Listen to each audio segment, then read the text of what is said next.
So good afternoon. My name is Mariangela Lupo, and I'm pleased to welcome you to the last session of this EPTRI Open Meeting. This is the session dedicated to the EPTRI outreach and development. We will start in a couple of minutes just to allow the other participants to have the time to connect. So stay tuned.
Welcome everybody. So we will start in a couple of minutes. We are just waiting some few minutes for allowing the other participants to connect from the previous session.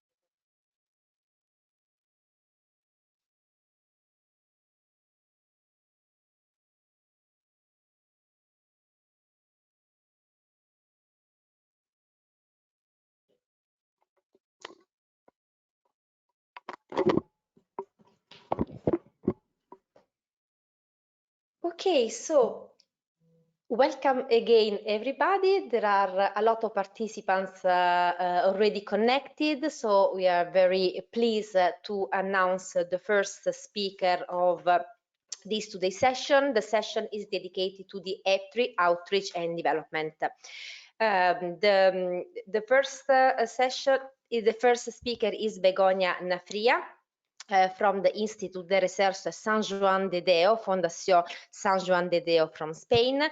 She's the work package leader of the work package dedicated to communication, dissemination, and patient involvement within the EPTRI project. And she will have a presentation about EPTRI communication and advocacy. So I will give her the floor. Good afternoon to everybody. Thank you very much, Mariangela, for the introduction.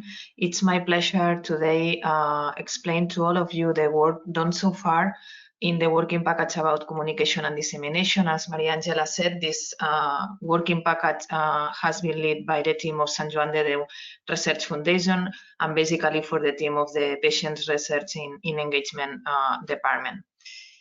If you go to the next slide.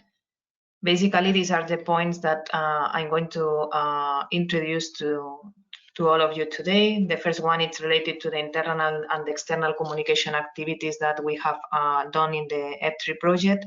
The second one is related to the conceptual design report that, as you know, has a specific dedicated chapter to communication and dissemination, thinking in the future infrastructure.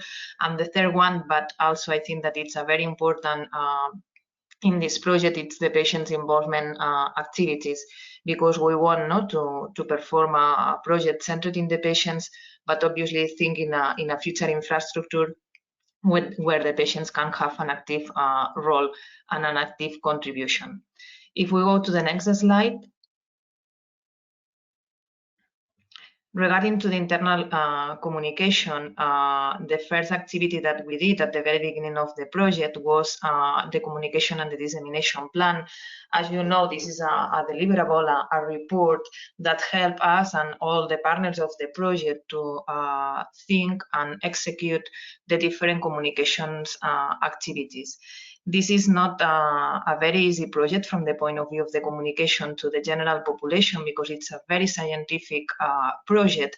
But I think that we did a great work when we designed the communication and dissemination plan in terms to try to arrive to the general audience, to try to involve and inform about the project, and to start not to involve patients in activities, because in basic research it's an area in where the contribution and the participation of the patients obviously still needs to improve. And together the idea and in the future is to try to gather more evidence in this field.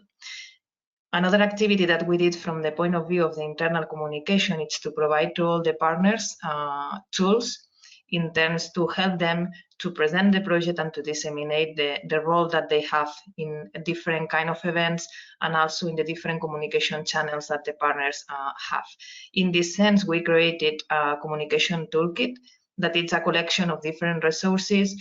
We have there the presentation template of the EPTRI project, an abstract template that it's very easy to customize and to adapt to the information and the requirements of the events in which the EPTRI project has been presented, a roll-up, an infography that you can see here in the screen, an example, and other resources are included in this toolkit in terms to disseminate the activity.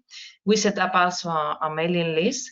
This is the email with the aim to disseminate and communicate across the consortium, because it's a huge list of entities and organizations involved in the project, in terms to facilitate this very important activity, which is the internal communication. If we go to the next slide, regarding the external communication, as I said, for us was a priority to disseminate the project in the general communication channels, and obviously in the social media, because it's where the public is. And in this sense, we set up a Facebook profile. As you know, basically the target and the audience of this profile is the live audience, no professional people. And in this channel, we work a lot with awareness campaign and contents to explain which is basic research, which are the objectives of the project, and obviously to communicate all the activities that we did in terms of present the project in events. At this moment, we have 178 total page likes. And basically, our audience is formed by women. And as you can see in the slide, the years all range it's between 25 and 34 years old. The countries of the followers basically are from Italy, from Albania, and from Spain. If we go to the next slide.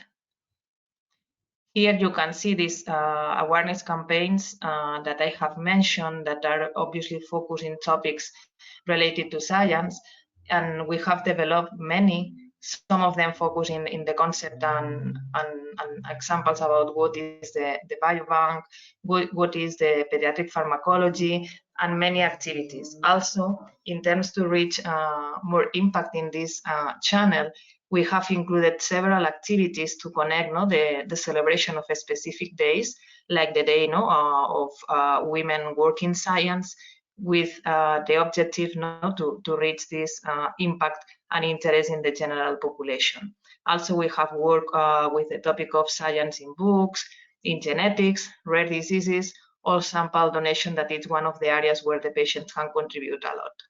If we go to the next slide.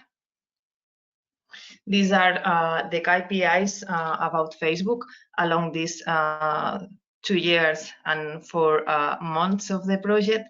As you can see, the statistics are not stable.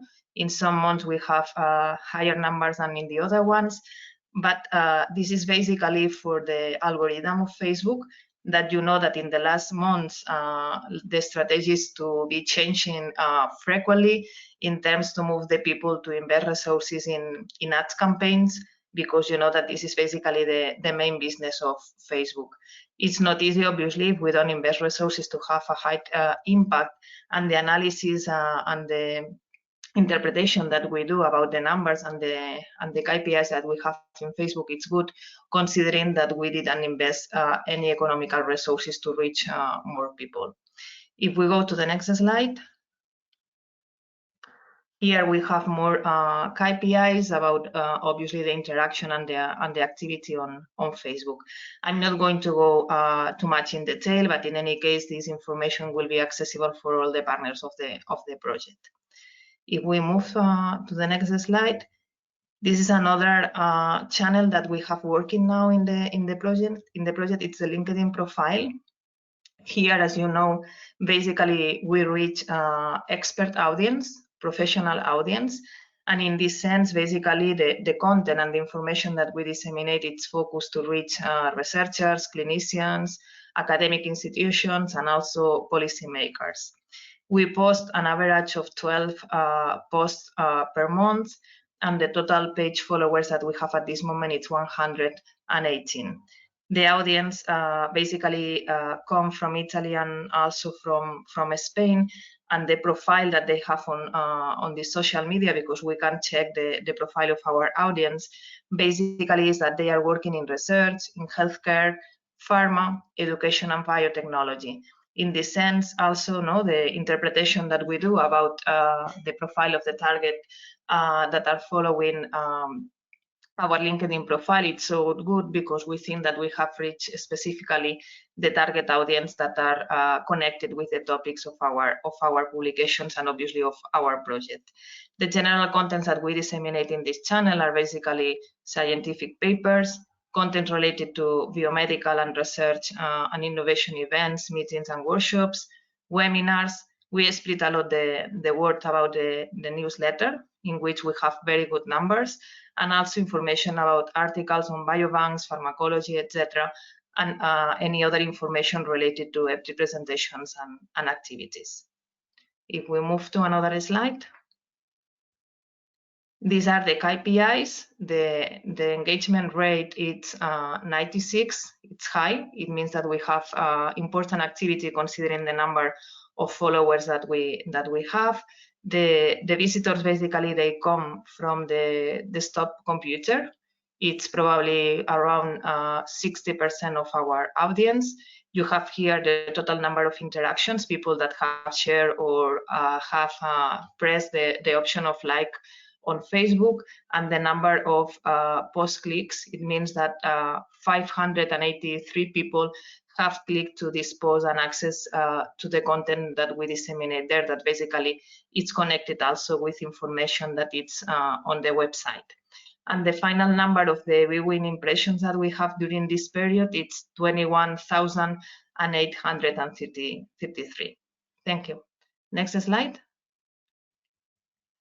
Okay, this is about the YouTube channel. You know that we have several videos about events that we have done across the project. Also, we disseminate all these videos on our social media, but this is basically the channel where we upload and where we save this information.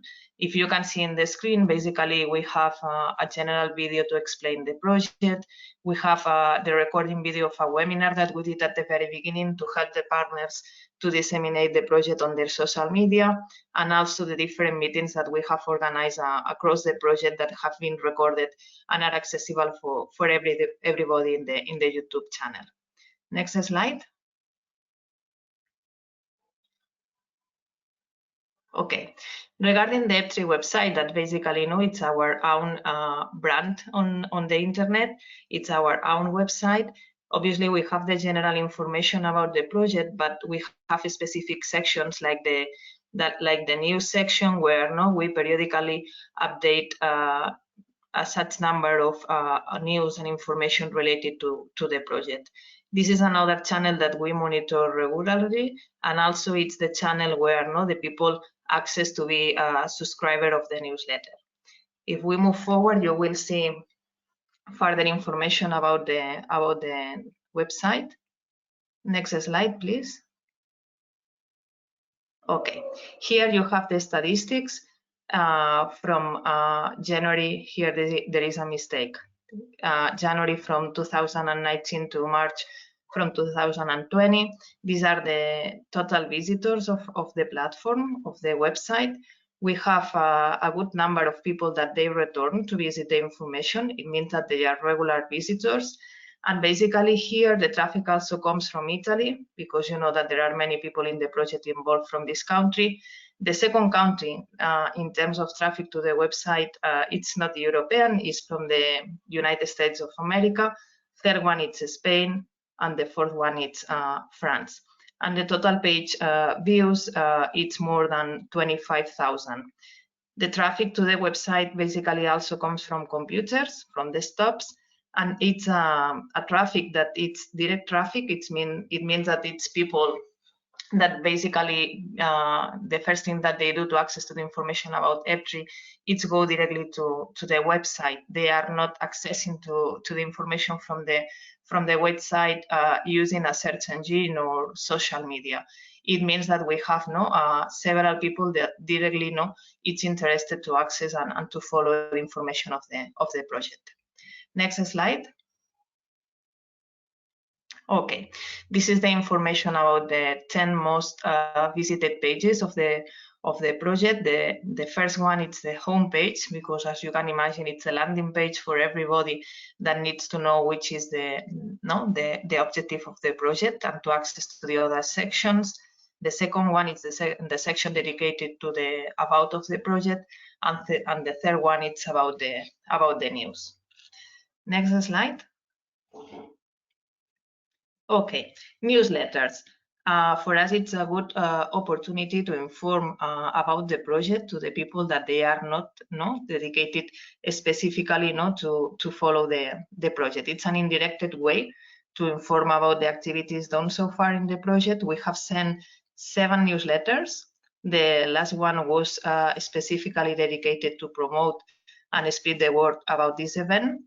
The information of the newsletter also it's published in the EPTRI website, and also it's disseminated by the mailing list that we have and through the social media. In every of the newsletters, we have always a short editorial from a partner of the consortium, and also we include the picture and the signature.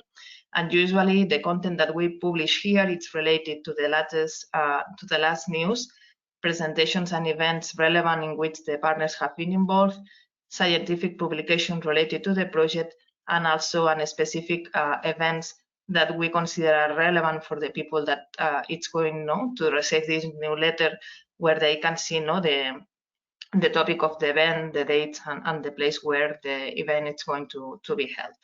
Next slide. Okay, here you can see the KPIs, the statistics about the newsletter.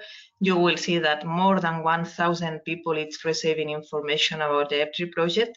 The last one was specifically 1,140 people, and an average of more than the 50% of the people usually open the content of our newsletter. Next slide.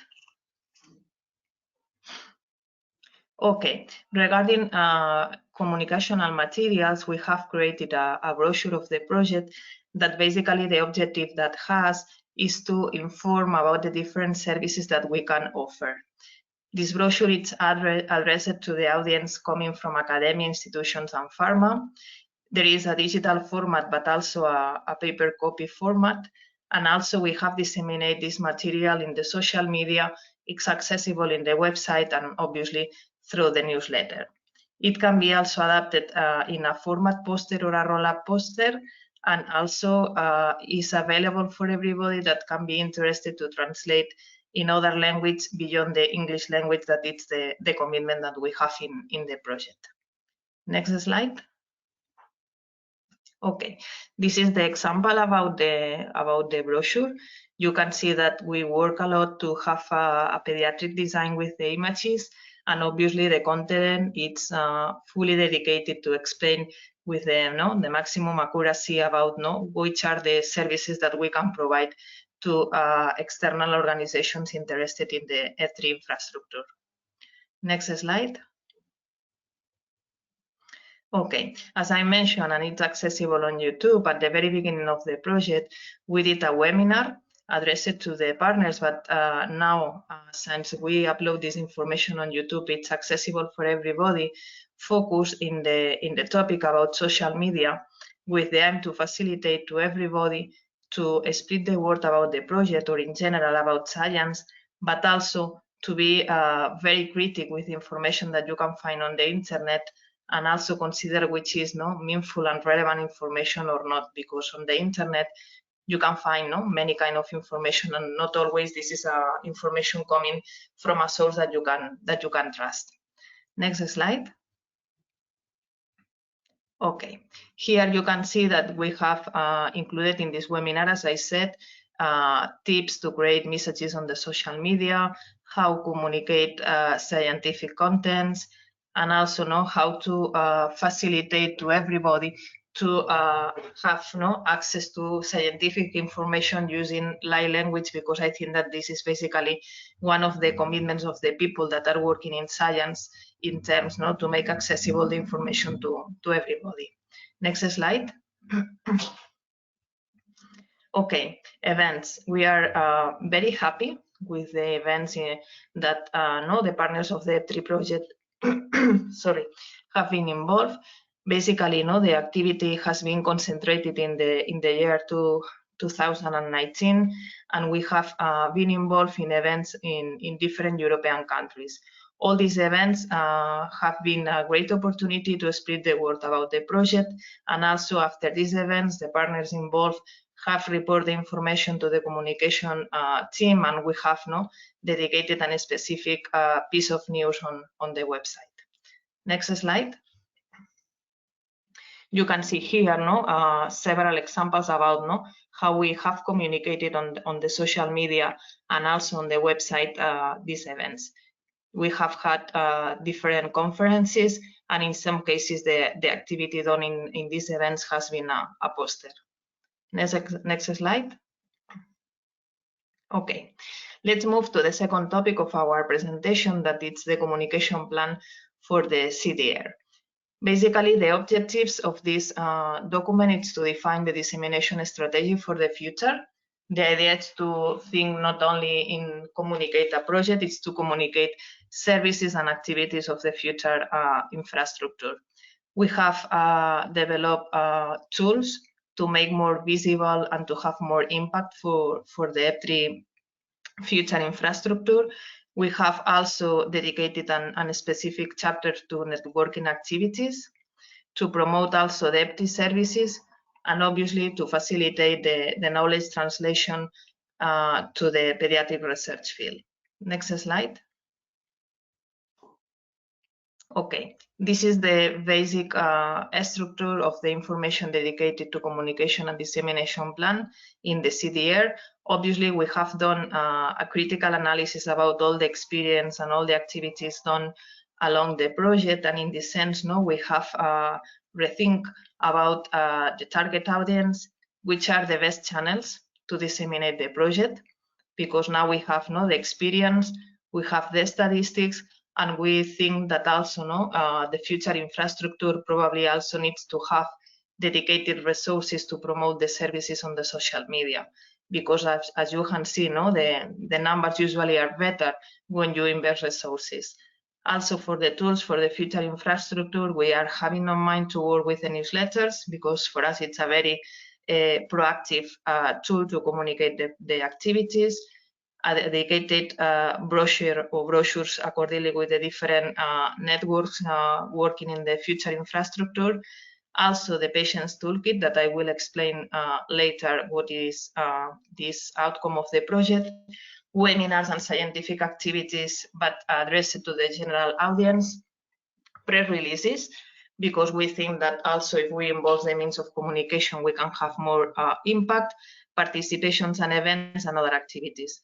Obviously, we have done an exercise to measure which are the resources that we need, and something that is very crucial and important when we work in communication, to monitor all these activities and obviously be flexible, because communication is a very dynamic field, and we need not to readapt constantly the strategy that probably we have designed in the very beginning.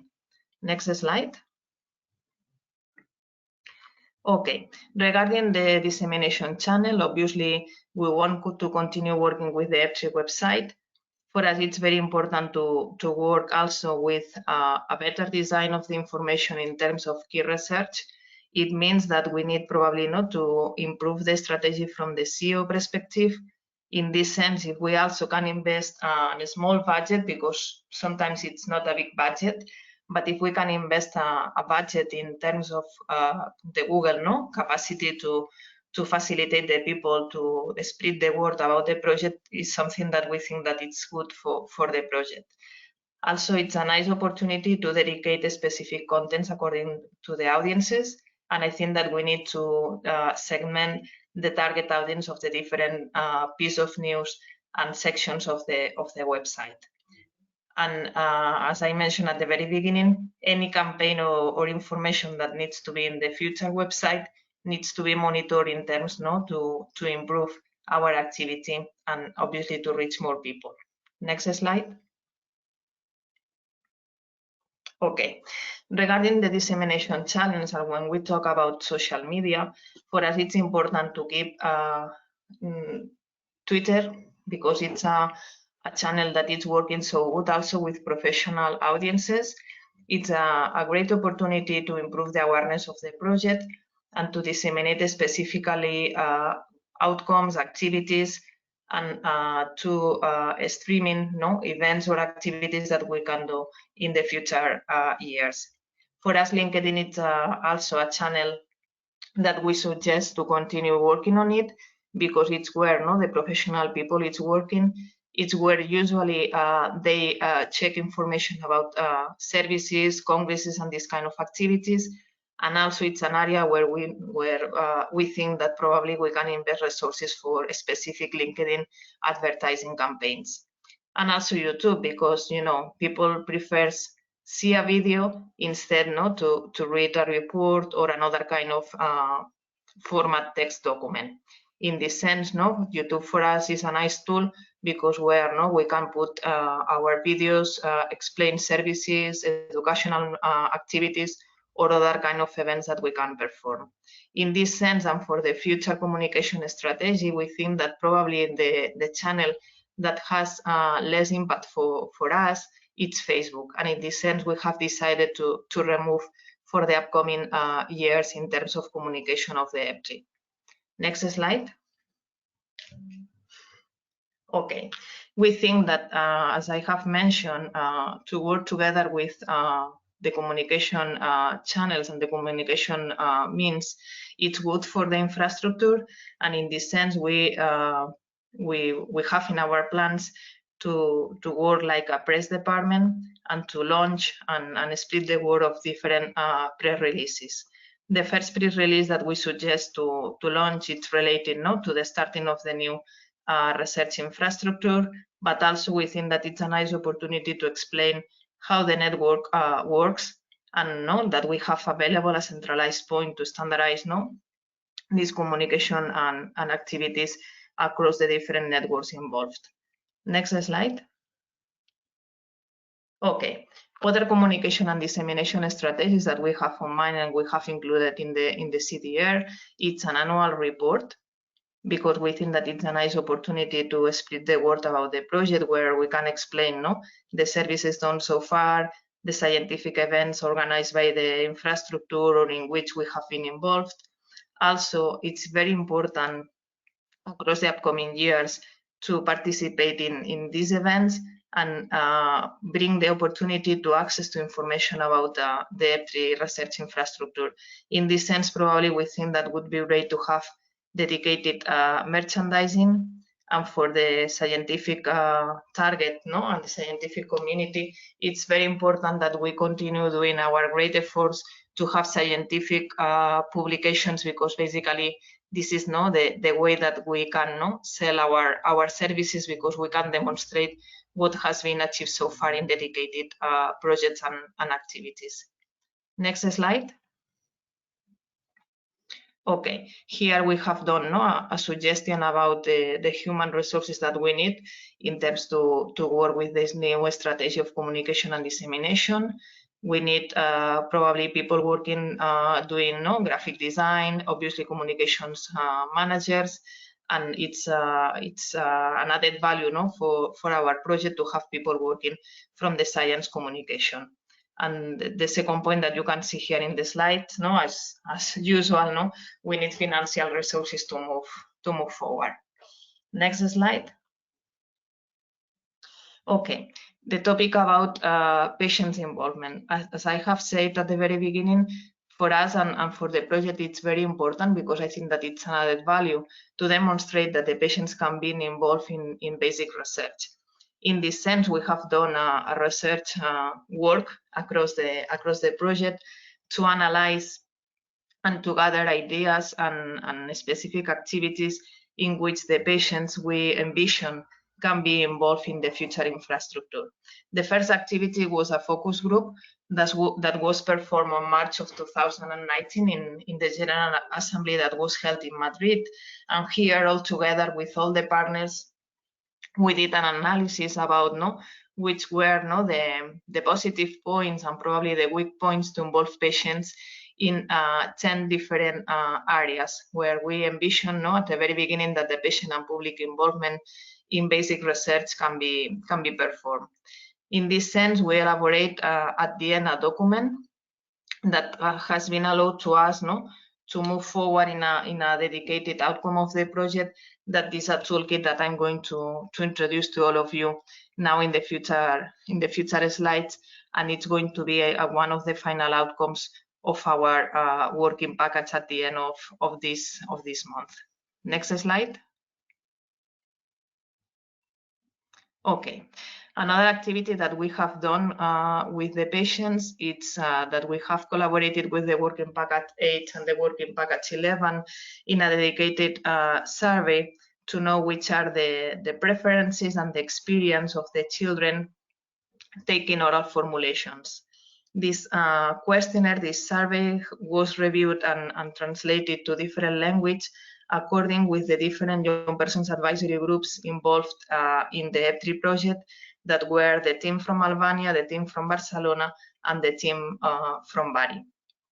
The audience basically of this formulation survey has been the group of boys and girls up to 18 years old. And all the questions of this survey has been translated to 9 different languages. If we go to the next slide. Okay, here you can see which were the preliminary results of this survey. Probably the colleagues of the other working package have been introduced these outcomes. I'm not going to go in detail, but this is a nice example to explain to all of you that there are many things that we can do in a very easy way, like this survey or a questionnaire, to collect the input of the patients in activities related to basic science. Because usually, and we have more evidence to involve the patients in the last stages of clinical research, but it's not a common practice to involve the patients in basic research, and it is less common the practice to involve pediatric patients or pediatric populations. I think that this example about this formulation survey, it's a great opportunity to highlight that we can do better things if we listen and we involve the children. Next slide. Okay, and this is the last outcome that we are going to deliver at the end of April. As I mentioned, we have been working with the outcomes of the workshop that was done, the focus group, sorry, that was done in Madrid in March. Part of this information has facilitated to us, beyond the report that I have mentioned, to create a dynamic tool to gather with a video that it's interactive, all the examples and ideas that we have on mind that can represent activities in which the patients can be involved in basic research. This toolkit that I'm going to show you now, different mocks where you will see which is the look and feel and the content, basically have these objectives.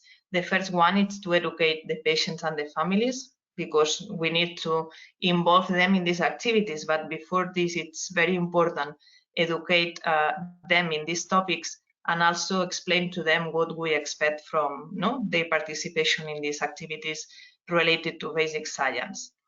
The second objective is to inform the general population about what means for us and which is the value to involve them in basic research and in pediatric medicines. The third one is to gather an interactive collection of resources that the lay audience can access and to know what is expected about their involvement in different activities of basic research. Also, we have a common video that it's the way to access to this interactive tool to explain in a lay language which is the process behind basic science and what are the opportunities for the patient involvement in this field. And obviously, the idea is that this tool can be accessible for everybody, and basically the patients' organizations and individual patients, in order to offer a guidance and an opportunity to know how they can be involved in basic research. Next slide. Okay, the main features of this toolkit, as I have mentioned, it's this video. This video is in English, but it's going to be subtitled in the main languages from the European countries. We have this interactive tool that allows to the people to access to curated resources basically in 5 areas in which consider that the role of the patients is very important. The first one is the sample donation for research, because you know that if we don't have these samples coming from the patients, it's so difficult to move forward from the basic research to the clinical research. We have a dedicated section to science for not scientific people. The third area of these curated resources, it's about the role of the patients. The title is patient and public involvement, because in some cases you don't need to be a patient of a specific disease to be involved. And I think that it's important to engage the lay audience in our initiative. The fourth point is fundraising, and the last point is related to ethics, because for us I think that it's a very important topic that we need to cover and to make more closer to the patients. This toolkit will be integrated in the EPTRI website, and it will facilitate that other websites can have a link that can facilitate access to other portals and websites to the EPTRI website, and specifically to this toolkit. And also we'll have an option to share this information in the social media channels. If we go to the next slide. This is the look and feel of the EPTRI Patients Toolkit. We have choose look and feel very friendly for the lay audiences and basically for the young people. I hope you like it. If we go to the next slide. This is how it works in the EPTRI website. As I mentioned, we will have this dedicated video, and the 5 small balls that you can see on your screen is the way to access to these 5 dedicated sections where you can see specifically what has been done or what you can do in basic research if you are a patient or a lay person. If we go to the next slide. This is the process that we are following now to finalize the storyboard. And as I mentioned, this toolkit will be implemented and working in the website at the end of this month of April. Next slide. Okay. And the last point that I want to mention to you is that beyond the work done so far for the CDR in terms of communication and dissemination, also we have been working in the design of a dedicated working package for the future project in what we expect to continue working with this infrastructure. And the aim obviously is to improve and continue working with the activities related to communications and dissemination, also with all this stuff that I have mentioned on the social media to arrive to the lay people.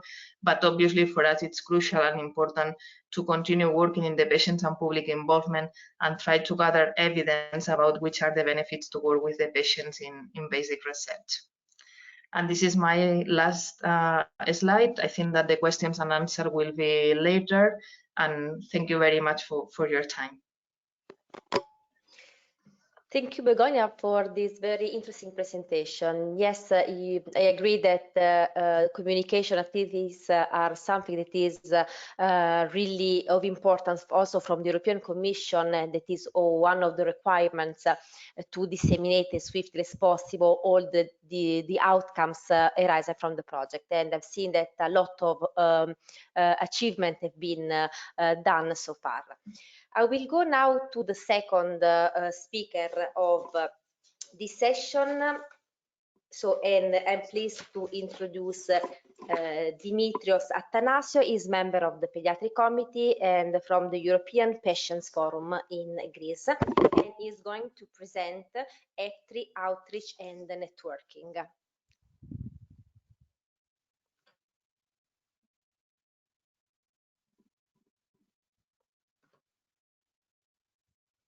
Thank you very much. Hello, everybody. Let's move to the next slide. First of all, I want to thank you for the time you are devoting on Friday afternoon. I know it's difficult. My name is Dimitrios Athanasiou.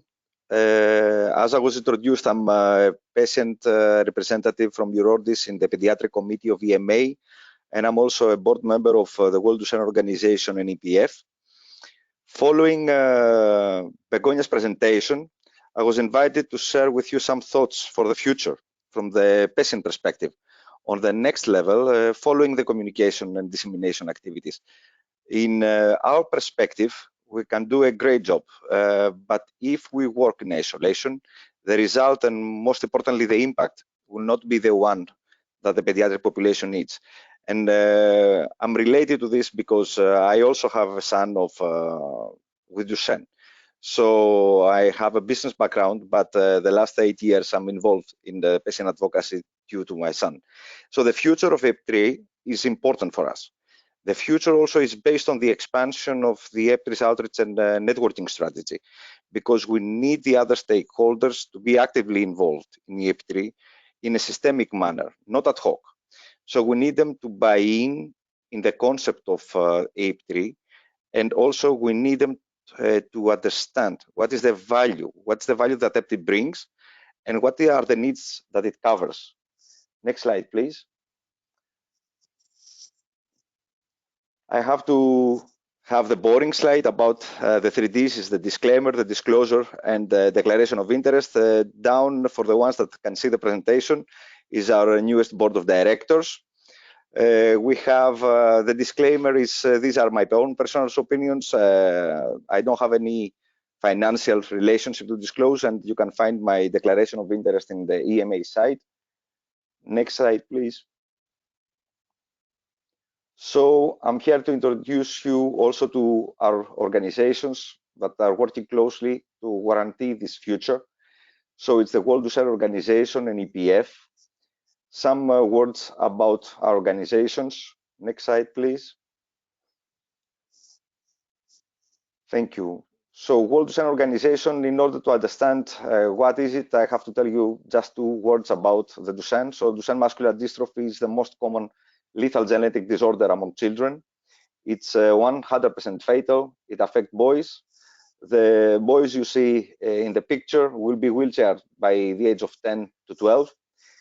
They lose the ability to walk, they lose their hands, it leads to respiratory failure, heart failure, and they die between late teens and early 20s.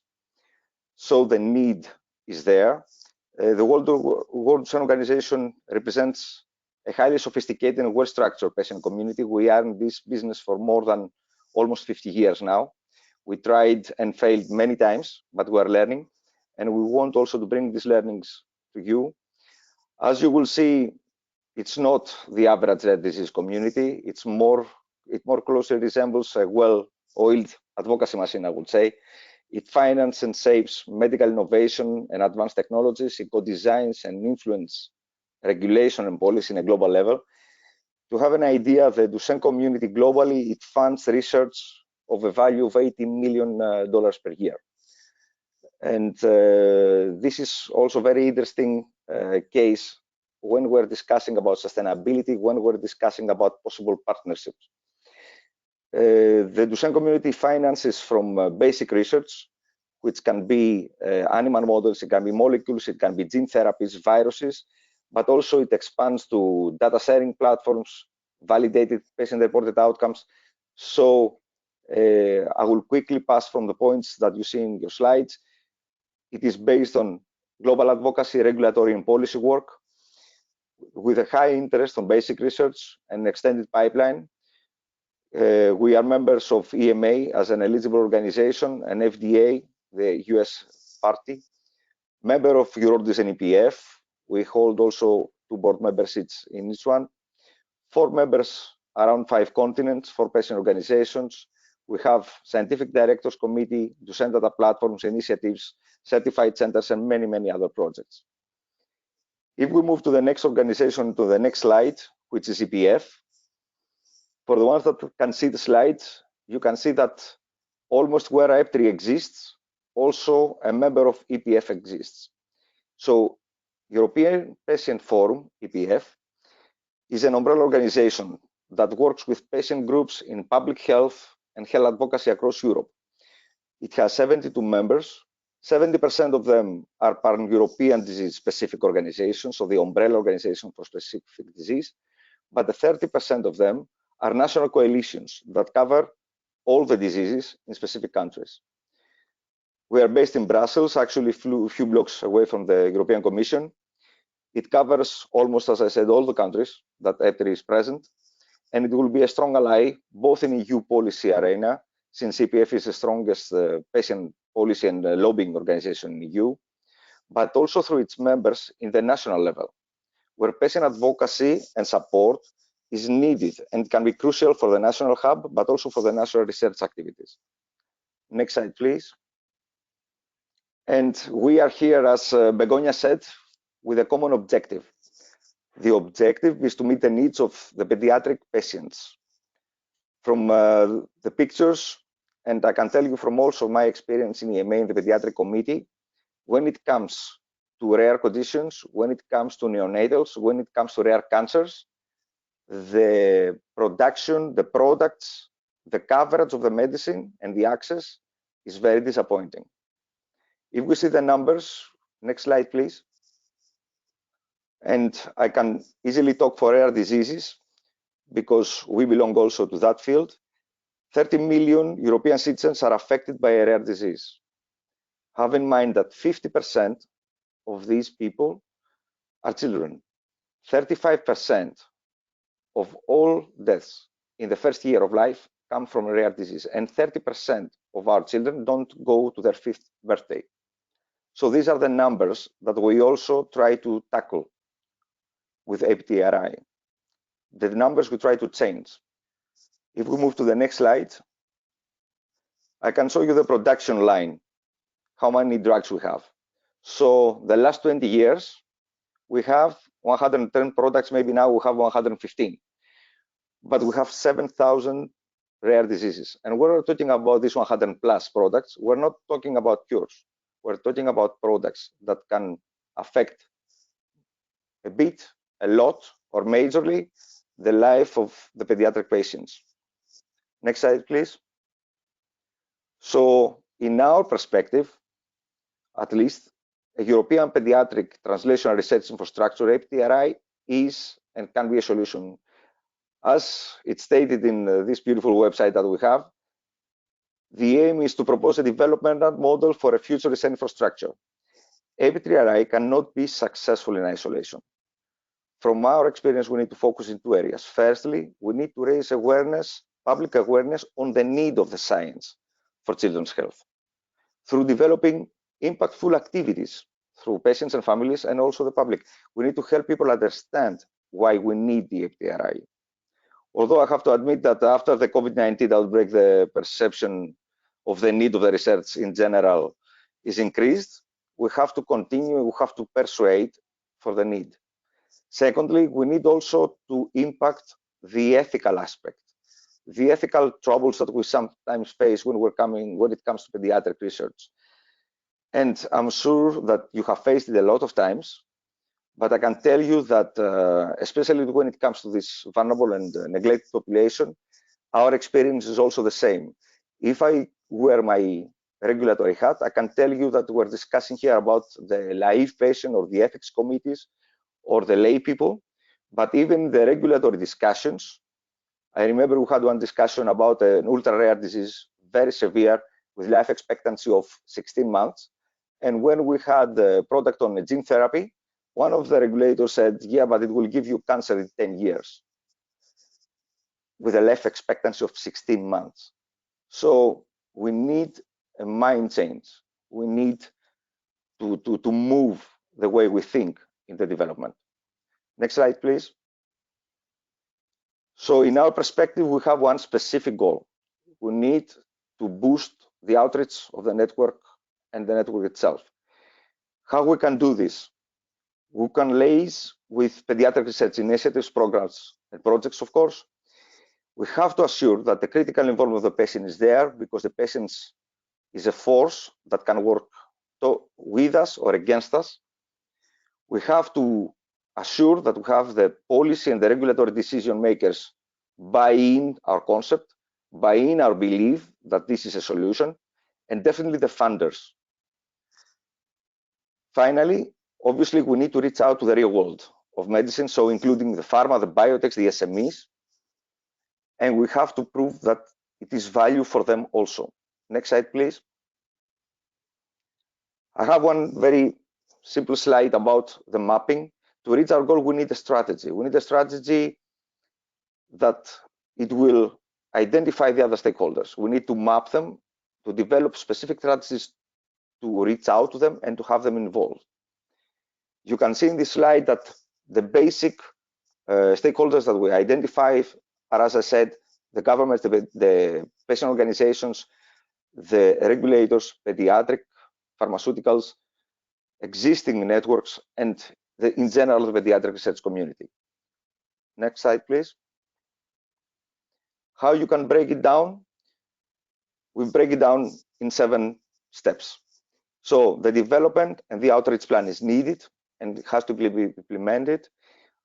We have to have a specific goal, how to reach, and the people to reach out to the research community, which is fragmented, unfortunately, in Europe.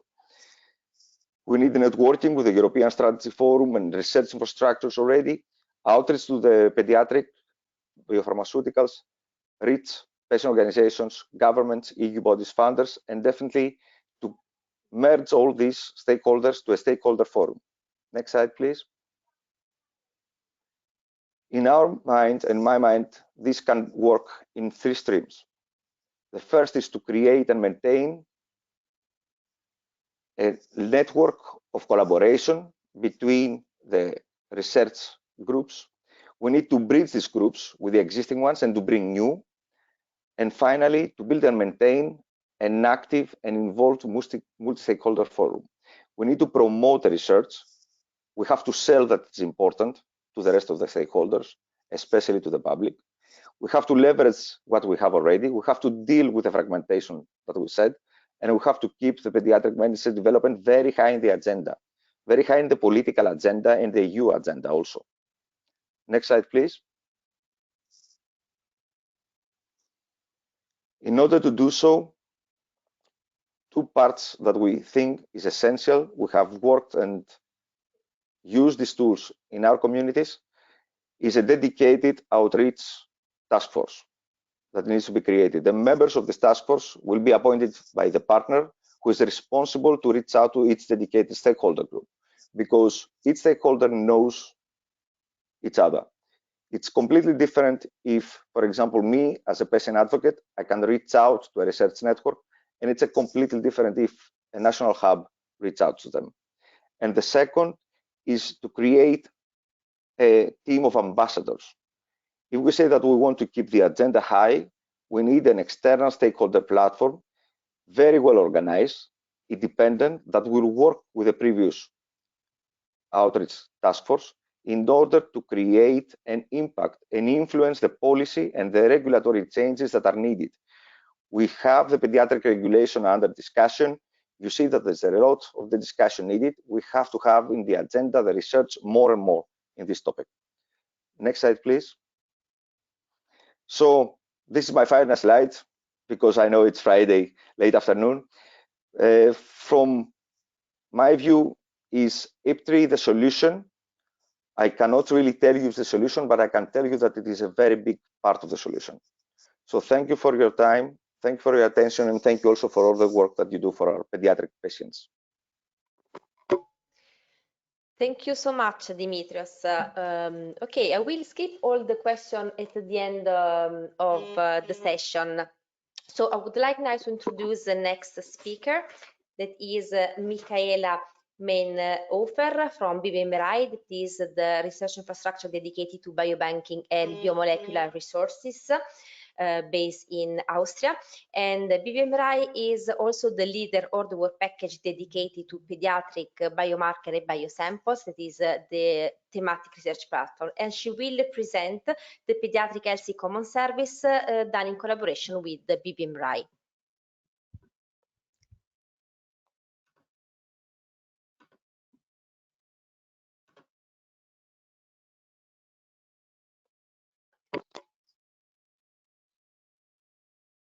Thank you for the nice introduction. While the slides are coming up, I would like to recall to everyone that the BBMRI is a research infrastructure under the ERIC legal framework, and it has been quite a nice ride since we have this legal statutes, which we have since 2014.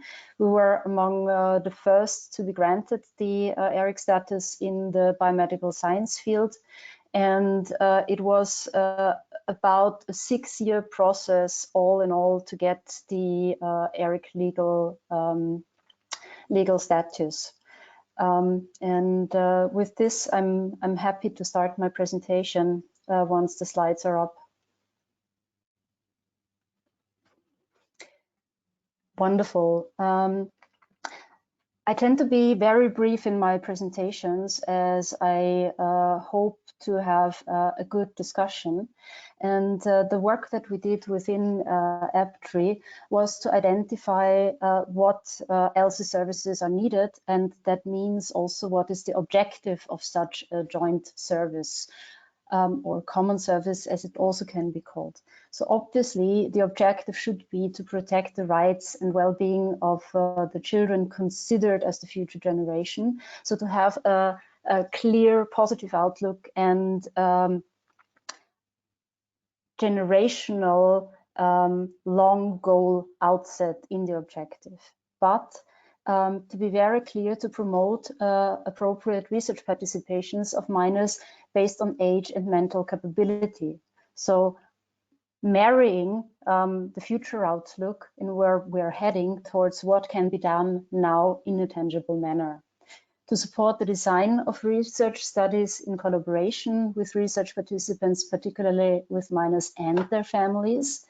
And this ties nicely to the previous presentations because the various sensitivities, might it be rare disease, might it be family situations, might it be the situation of a minor with a particular disease, requires a collaborative effort that is still in the making in research today.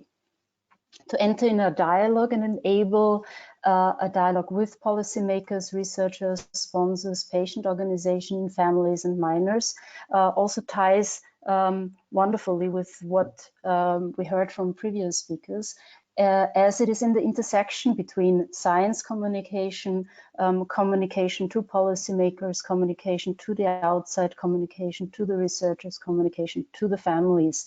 And it needs different tailoring and awareness, especially when it comes to ethical, legal, societal issues. These never exist in a singular space and thus require to work interdisciplinary. It also means to promote best practices, shared decision-making, again, science communication, and participant empowerment. What, as especially the participants, and we have seen it also on with the slides of the Facebook page, as the participants are obviously not only the most affected, but the ones who tell the stories that are successful the best to the outside and have here, in the sense of the snowball strategy, the biggest outreach. Lastly, to set up training and education elements on ELSI issues related to the pediatrics, that is within our scientific community, raising in particular the awareness of what is needed. Next slide, please.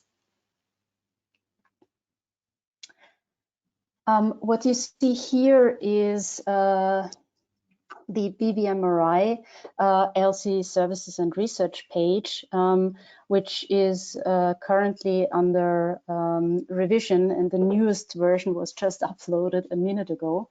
That still remains with the 3 columns, focusing on research, services in the core, and training in the second. Now, the services that we provide is a ELSI Help Desk network for BBMRI 21 member countries, where you can either go to a national contact point if you have a national question, or if it is a European or transnational one, an expert committee group will see and find it. The ELSI knowledge base contains then, as an open resource platform, documentation on templates, best practices, frequently asked questions, and that is a mixture of things, combining elements of guides that were exclusively developed by BBMRI in the context of research projects. I'm just pointing out Corbel, which brings together other research infrastructures, or is linking to already existing tools, as we believe whatever is there that works needs to be promoted, and there is no need to reinvent the wheel anew. I leave out for this presentation the ethics check service, policy monitoring, and the task for societal issues. But what they are basically doing is feeding with whatever knowledge is generated in the background, eventually when it becomes public, into the ELSI knowledge base and promote it further. Through the questions that are coming in, we also see where training activities are needed. And these are happening either with actual training courses and workshops, until recently face-to-face, now on a virtual manner, and reoccurring webinars. All these services, we believe, can only happen, especially in the ethical, legal, and societal realm, when it is based on what is actually needed in practice. And this means to engage in research projects with the partners at hand, and to come up with markup papers. But these scientific papers then need to be translated in a more practical language to be, say, tangible guidelines in the end, how-to guides for the research community. Next slide, please. In conclusion, and important for EPTRI, we use the BBMRI services as a blueprint in finding out how we can best accommodate the needs for EPTRI and the pediatrics community. And in essence, we say that an ELSI service for pediatrics needs to cover the unmet pediatric ethical needs relevant and especially for the biobank sector, including the use of cell and tissue samples related to pediatric patients on the level of donors as well as on the level of recipients. This would also allow us to reduce the running costs of the service and to ensure that during peak times the service can be provided. Any tool and expertise proposed and established as common service needs furthermore to be accurate and sustainable. Therefore, services like the BBMRI one that exist and are core funded by an already existing research infrastructure can do the trick. And if you recall the previous slide, any services that are listed under the column services in the middle is 100% funded from our core budget, whereas trainings and research with Horizon 2020, typically Horizon 2020 funding, research projects are acknowledged as such, as are the results, and ultimately the collaboration with other research infrastructures or regulatory agencies. We see in particular any outcome from a research project, and that is also the lesson learned for biobanks as such. When a collection was in the making before biobanks were seen as service institutions, had the typical lifespan of the interest of the researcher who put in with a team or alone with a lot of blood, sweat and tears, and put together the funding for a collection that often ended with his or her career at an institute, or with the end of a particular project with an average project lifespan of 3 years. Now, putting this on the level of a research infrastructure, allows for the sustainability to happen. And the biobanks, and I pick the example that I know best, the Medical University of Graz biobank, was included as a service entity in the Medical University of Graz, and therefore any core business is funded through the core funding of the university. Now, moving back to BBMRI ERIC, as a research infrastructure, our thinking for the ELSA services is exactly along the same lines, and we see some success here.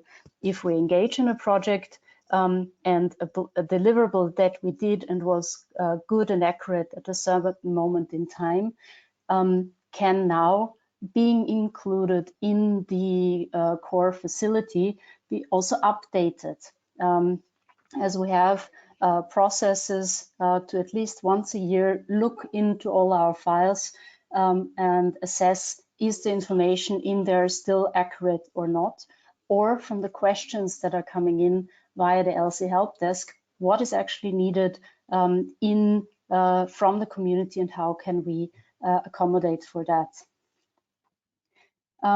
It is to respond, coming back to EPTRI, to the paradigm that tools developed in the context of research projects need to be maintainable by core activities and should not duplicate already existing services such as provided by other research infrastructures or organizations. And we see it today that it is very hard to navigate through the already existing resources out there. Some are very good, some are advertised very good, and this is the key for the EPTRI community to work closely together with communication and science communication to point and towards the things that are good and already exist, and to develop the new things that are clearly missing from the community. In conclusion, we recommend, therefore, to implement the collaboration with existing services and tools which are to be specified in collaboration agreements and guarantee, therefore, sustainability, including not only the tasks and responsibilities, but also upfront clarification on potential liabilities, competencies, governance, and organizations. And with this, I'm concluding my presentation, and I'm happy to explain a little bit more later on in the question and answer session with the direct link on the website of BBMRI. Thank you. Thank you, Michaela, for this very nice presentation. I would like now to introduce the next speaker. It is Pierluigi Martelli from the University of Bologna on behalf of Elixir Italy.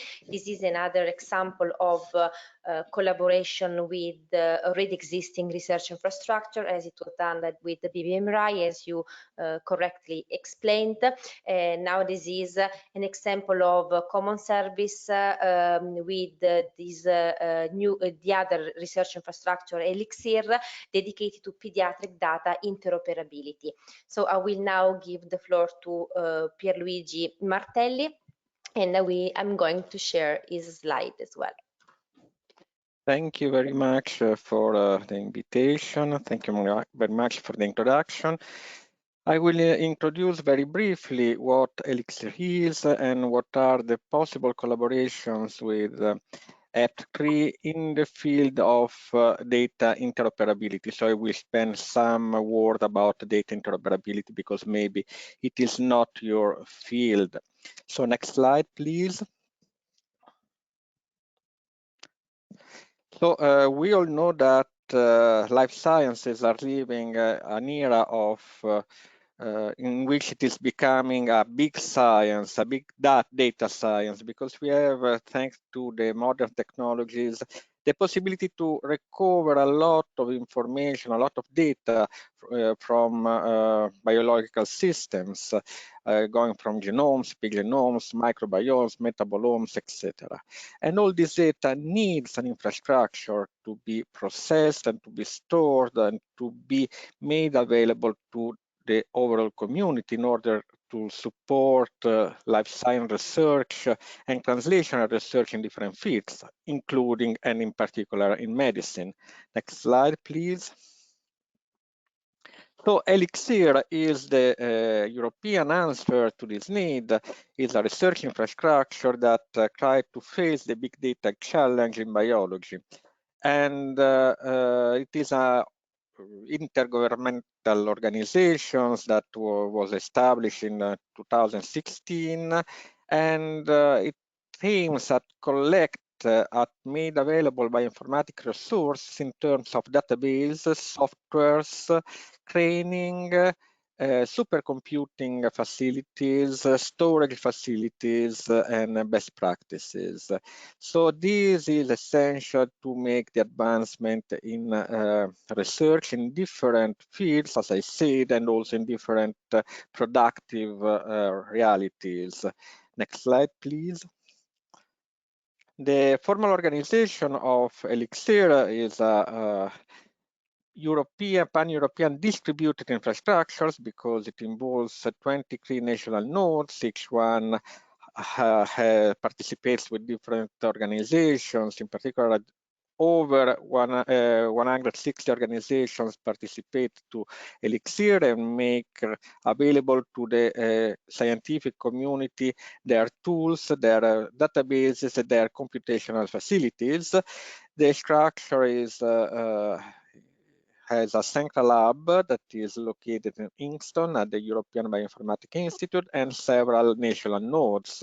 The national nodes of Italy is led by Professor Graziano Pesolo of the University of Bari and collect some 40 different university and research centers. Next slide, please. On the organization point of view, Elixir is organized into platforms that are the provider of services, and we have 5 different platforms: data, tools, compute, training, and interoperability. And the platforms are communicating with different communities, different user communities that span different topics in life science, going from plant science, metabolomics, human data, rare disease, proteomics, and so on. And these user communities in a way think what are their needs in terms of computational facilities, in terms of tools, and ask the different platforms to collaborate in order to have some service that can be provided. So next slide, please.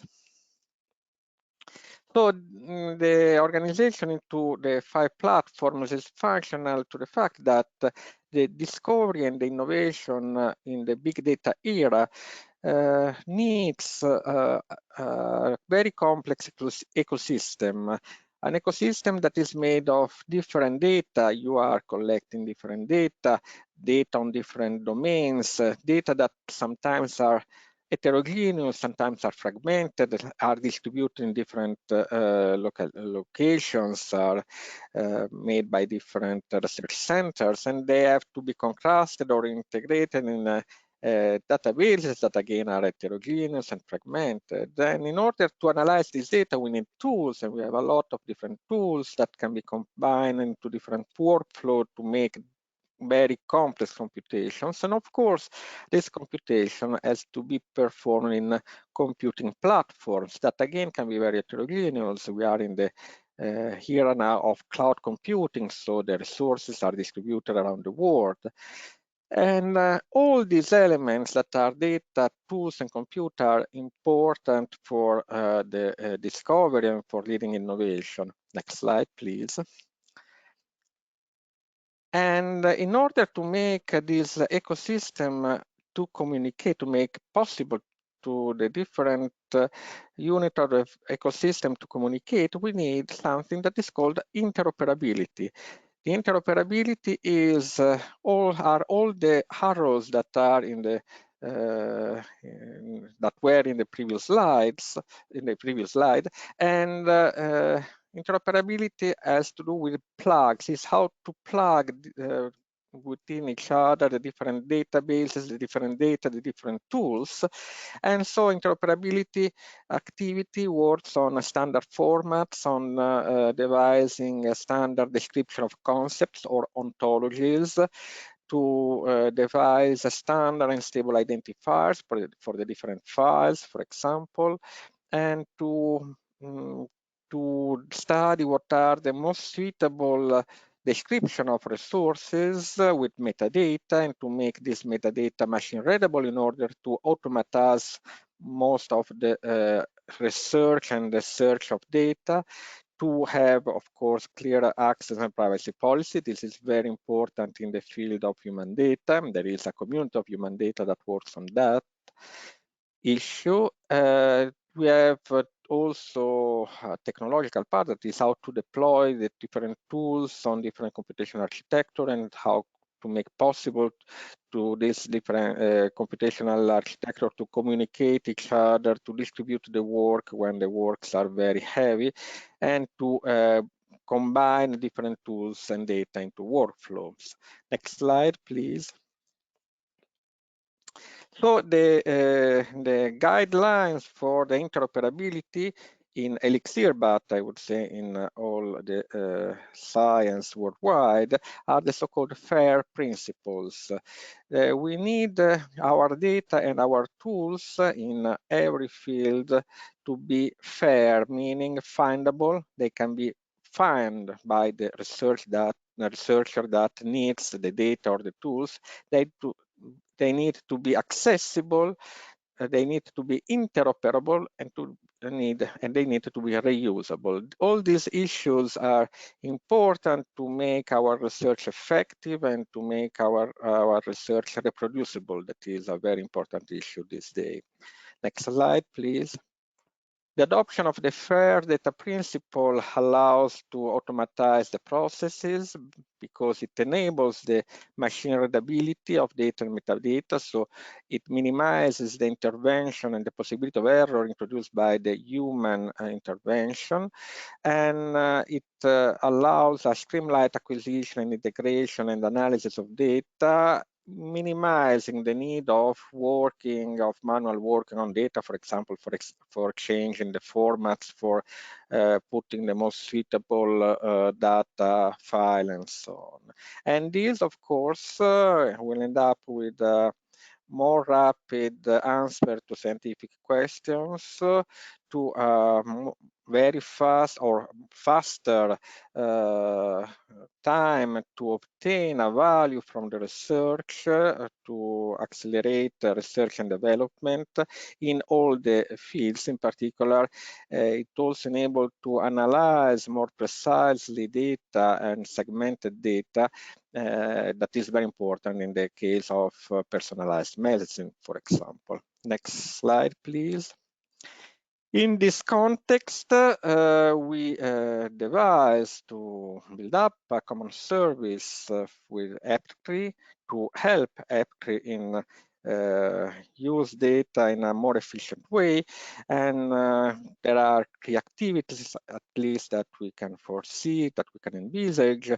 The constitution of an electronic e-library, an electronic library to store, cure, and preserve all the digital documents that are produced within the EPTRI and consortium, but also collecting all the information and resources that can be useful from external providers, to establish a data interoperability common service that is needed in order to make possible to integrate and analyze biological data in a easier way, and to enable the sharing, the reuse of data and tools, and then to provide services for automatic text mining or natural language processing of the documents in order to facilitate and accelerate the indexing of documents and the retrieval of important and relevant documents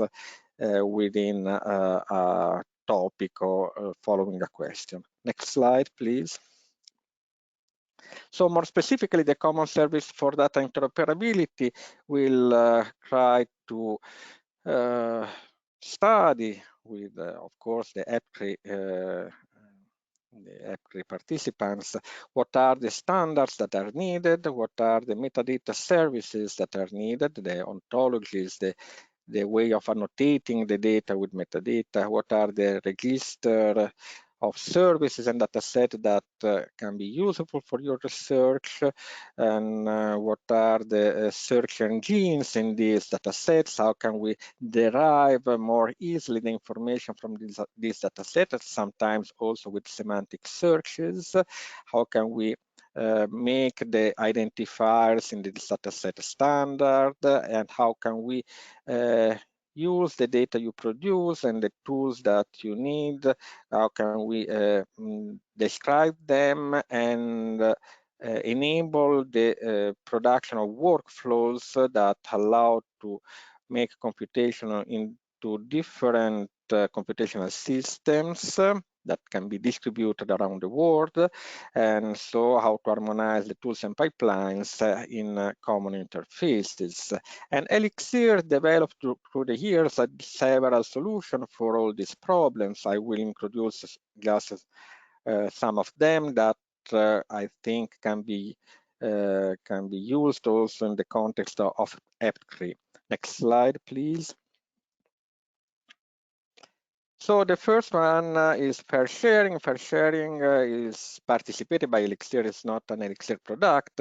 Is an educational and informative resources containing all the data and metadata standards that are found, that the different disciplines have defined. So what are the standard for formats, the standard for describing the data that different communities have defined through the years.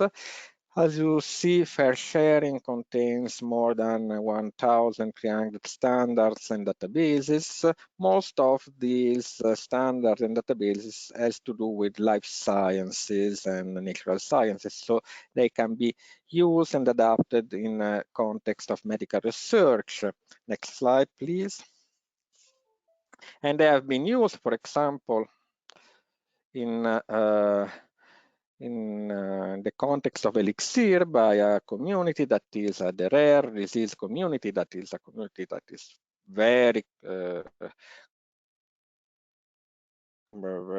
many superimposition with the EPTRI activity. The rare disease community adopted the interoperability platform in order to harmonize all the database formats and models that were around the world, and to link in a suitable way all the terms that are used in databases. Sometimes the different terms are used for the same concept. This is very frequent in biological sciences, and so useful mapping can enable to find valuable information, and of course the link between the different reference knowledge bases enables the possibility of making retrieving useful information. This has been done within a project that is called RDConnect. Maybe some of you participated of that, and now there are a set of tools that allows to retrieve information in a very easy way. So if you have a question and you want to find, for example, the samples of a person that has a particular phenotype in a specific region, you can use these tools to dig out the available information and to find some answer. Next slide, please. Of course, fair sharing contains many formats and metadata, but one of the work that we can build is in a strong collaboration with the community of EPTRI to see if new formats are needed, new metadata and new ontologies are needed. In particular, metadata and ontologies are very important because they represent the way to classify and better describe the data you produce. And these make the data findable and reusable using standard queries and standard concepts. Next slide, please. Another way that Elixir studied in order to ensure that the findability of data and resources are the bioschemas. I don't want to enter into the details, but bioschemas are a way to annotate the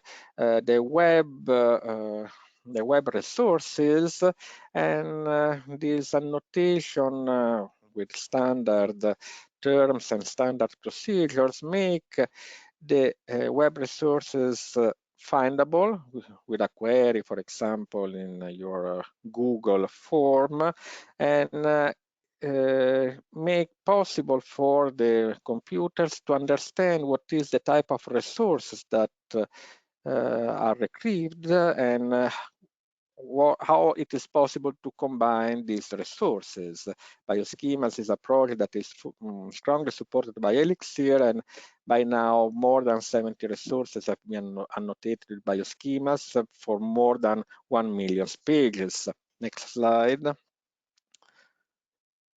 Another important project that is participated by Elixir and that I think can be useful in your community is the so-called Beacon. Beacon is in reality a project of the Global Alliance for Genomic and Health. Elixir participated to it, and it is a way to make available to a researcher data about patients that carry, for example, a particular variation in the genome. And in order to preserve privacy and to protect data, the data that are made available are not the genome or the personal data of the patient, of course, but the issue that Beacon solves is to find if some research center has data about patient with a particular variation. So the answer is yes, there is a patient or more patient with a particular variation in this hospital. Then the contacts are can be taken and the information can flow not directly with beacons, but beacons allows to put some advertisement and to and a way to search for people carrying a particular variation that maybe you observe and you don't have a sufficient number of cases to investigate. Next slides. Then some more technical service of identifiers. Identifiers.org is again a service made available by Elixir that allows to maintain the web addresses of the different pages and different resources to interrogate the web resources with standard identifiers that are location independent. So if the database sooner or later change location and change the web address, the identifier will remain stable because it is based on the resource and not on the location. This can be useful in order to make the data persistent in the time, and this is, as we know, a problem in now because many resources change the provider and most of the data that have been described in them cannot be found. in an easy way. Next slide.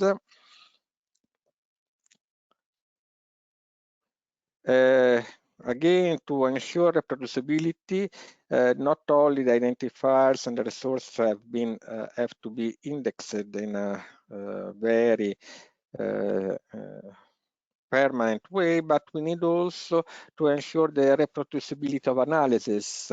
And it means that we have to ensure that the tools we use and the pipelines and the workflow we use can be reused in future research, can be reproduced also if the machine changes, also if the libraries of the machine changes, also if the resources changes and you go, for example, in cloud computing instead of your computer. And these require technological solutions that have been developed through the years, not only by Elixir.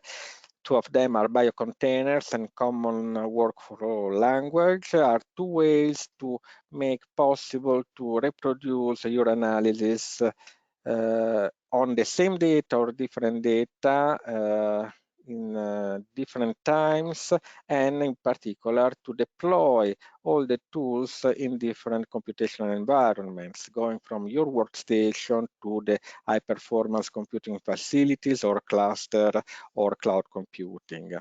Next slide, please. So in conclusion, the common service for data interoperability that we envisage reuse many of the solutions that have been developed by Elixir through the years. Of course, it also aims at give a training on the importance of interoperability to the key members of the community, to the members that produce and are in charge of storing and preserving data. Then, of course, we envisage to collaborate to define, if needed, new standards for formats, metadata, and ontologies, to implement new formats if needed, to train on the best practice in building database and in make the resources available and findable, and in make the tools that you use for the analysis reproducible. So to make the analysis reproducible in any time. Next slide is the final slide. I thank you very much for the attention. So thank you so much for this very interesting presentation.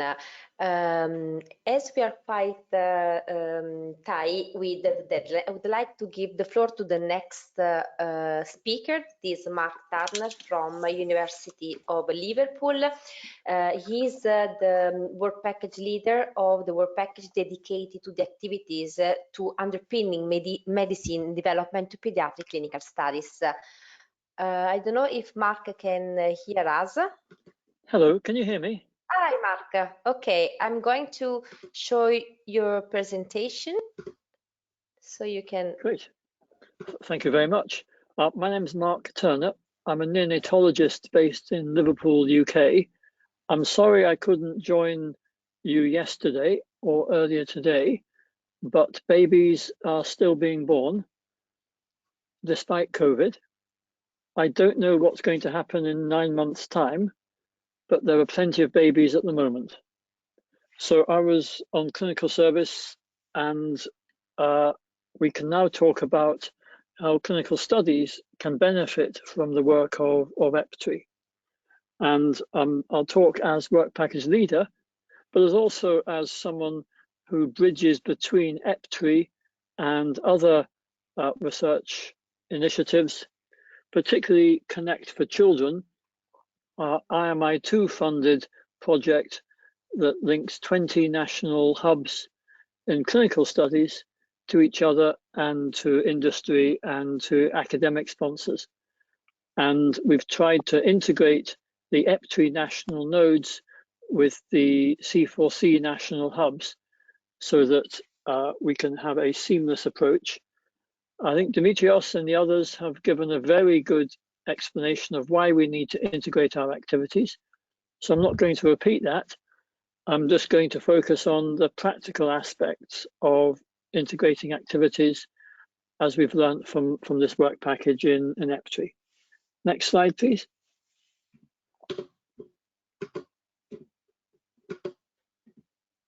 Thank you. So the points I'd like to make is that medicines development has multiple steps. Each step needs to be high quality, but also coherent with the other steps. It's no good developing a good candidate molecule if it's not druggable, if it can't be turned into medicines, and no good if there isn't a clinical market to move it towards. Also, the current fragmentation leads to missed opportunities because people don't know each other, but also inefficiency because people spend a lot of time doing things that can be done quite easily. And in partnership with all the other groups we've heard about today, EPTRI will work with other groups to overcome this fragmentation. Next slide. So here's a cartoon of drug development, and we start off with ideas, discovery, optimization, preclinical development, and so on. And if we move to the next slide, it's usual, sorry, that's it, yeah. It's usual for this work to proceed in one direction, but in pediatrics, it's very important that the early phases, early steps, learn from the clinical community, and there's a two-way dialogue, as illustrated in the next slide, so that we are all talking to each other and making sure that the work done on the left of the diagram matches clinical needs so that it's quick and easy to design the clinical protocols. Formulations need to listen to the target population, and if there are plenty of leads, then sometimes the work does need to reflect the clinical reality. So the work package 9 has been exploring how to operationalize this two-way dialogue. Next slide. So, as I've said, EPTRI can support clinical studies in two ways.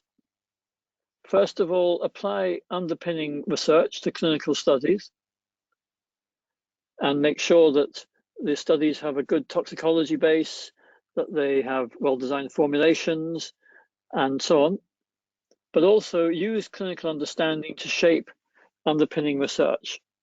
And as we've heard, there'll be information sharing, introductions to expertise, and collaborations will be mediated. Next slide. So here's a cartoon to summarize what we're going to talk about. In the middle is EPTRI with its central management office and its thematic research platforms. On the left are people who need to use EPTRI, and on the right are the service providers. And when people come to EPTRI with their needs, then they will have many questions. Sometimes academics will ask 2 or 3 questions at the same time, but not realize that they're asking 2 or 3 questions. And so there has to be some work to make sure that the service providers get the right information. Secondly, on the right of the diagram, then we need to make sure that the services that are provided are relevant and specific to the what the users need. And of course, at the bottom, we need to make sure that other research infrastructures are linked into the services that are provided. So the need to manage requests to EPTRI on the one hand, and the need to make sure service providers are using their time effectively means that we need 2 management steps, that we've called filters. On the next slide, we can see a filter 1, which is to make sure that the user requests are targeted within EPTRI appropriately. And we have filter 2 on the right, which makes sure that the service providers are able to meet the user needs. And an example of this may be the regulatory standards that are required. If an academic group want to write some papers about a molecule, then service providers will need to provide one level of quality assurance. But if the academics want to license their product and move on to marketing authorization and full regulatory product development, then the service providers will need to make sure they're meeting all the right regulatory requirements, good laboratory practice, and so on from the very beginning of the interaction. And so these two filters will be there to make sure that everyone is talking about the same things at the same time. Next slide. So we've proposed some policy principles based upon our deliverables that EPTRI can work on specific requests and will address specific issues rather than asking for general guidance. When it comes to clinical trials, then it needs to have specific information that's needed or specific services that are offered. And it's essential, as we've heard, to work with other initiatives that are beyond EPTRI's scope, both within pediatrics, but also across the biomedical sphere. Next slide. The operational principles that we've proposed are to work in a timely, specific, and appropriate way, to moderate the interactions, to make sure that providers are efficient and users get the best service, that will have action plans that are actively managed by the central management office with service contracts so that all the assumptions and practices explicit. And it may be useful to merge the interactions with users and a requesting group or between providers and the user so that the user has a coherent set of results. And there are some other procedural aspects that can be discussed. Next slide.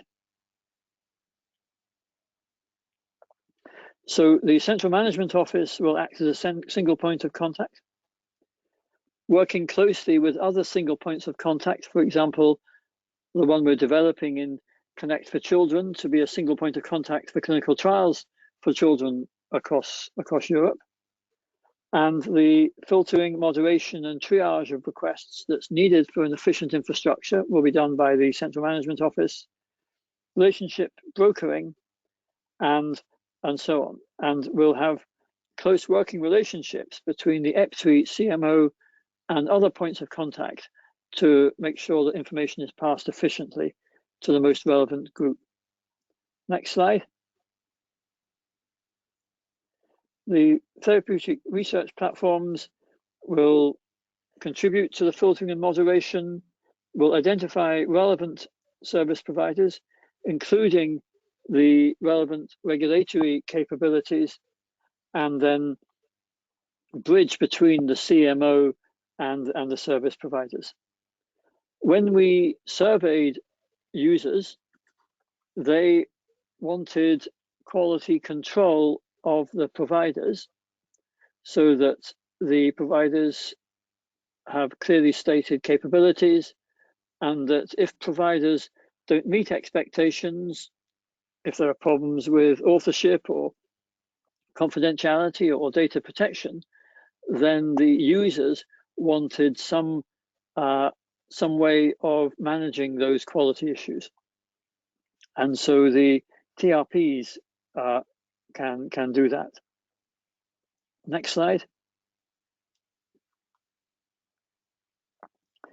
The service providers will be asked to work in the way that the users have requested through our survey, and pre-specified standards for time, for data quality, for regulatory issues, for data interoperability, will use their best endeavors and recognize that they are working as part of a collaboration rather than just as a way to improve their local performance. Next slide.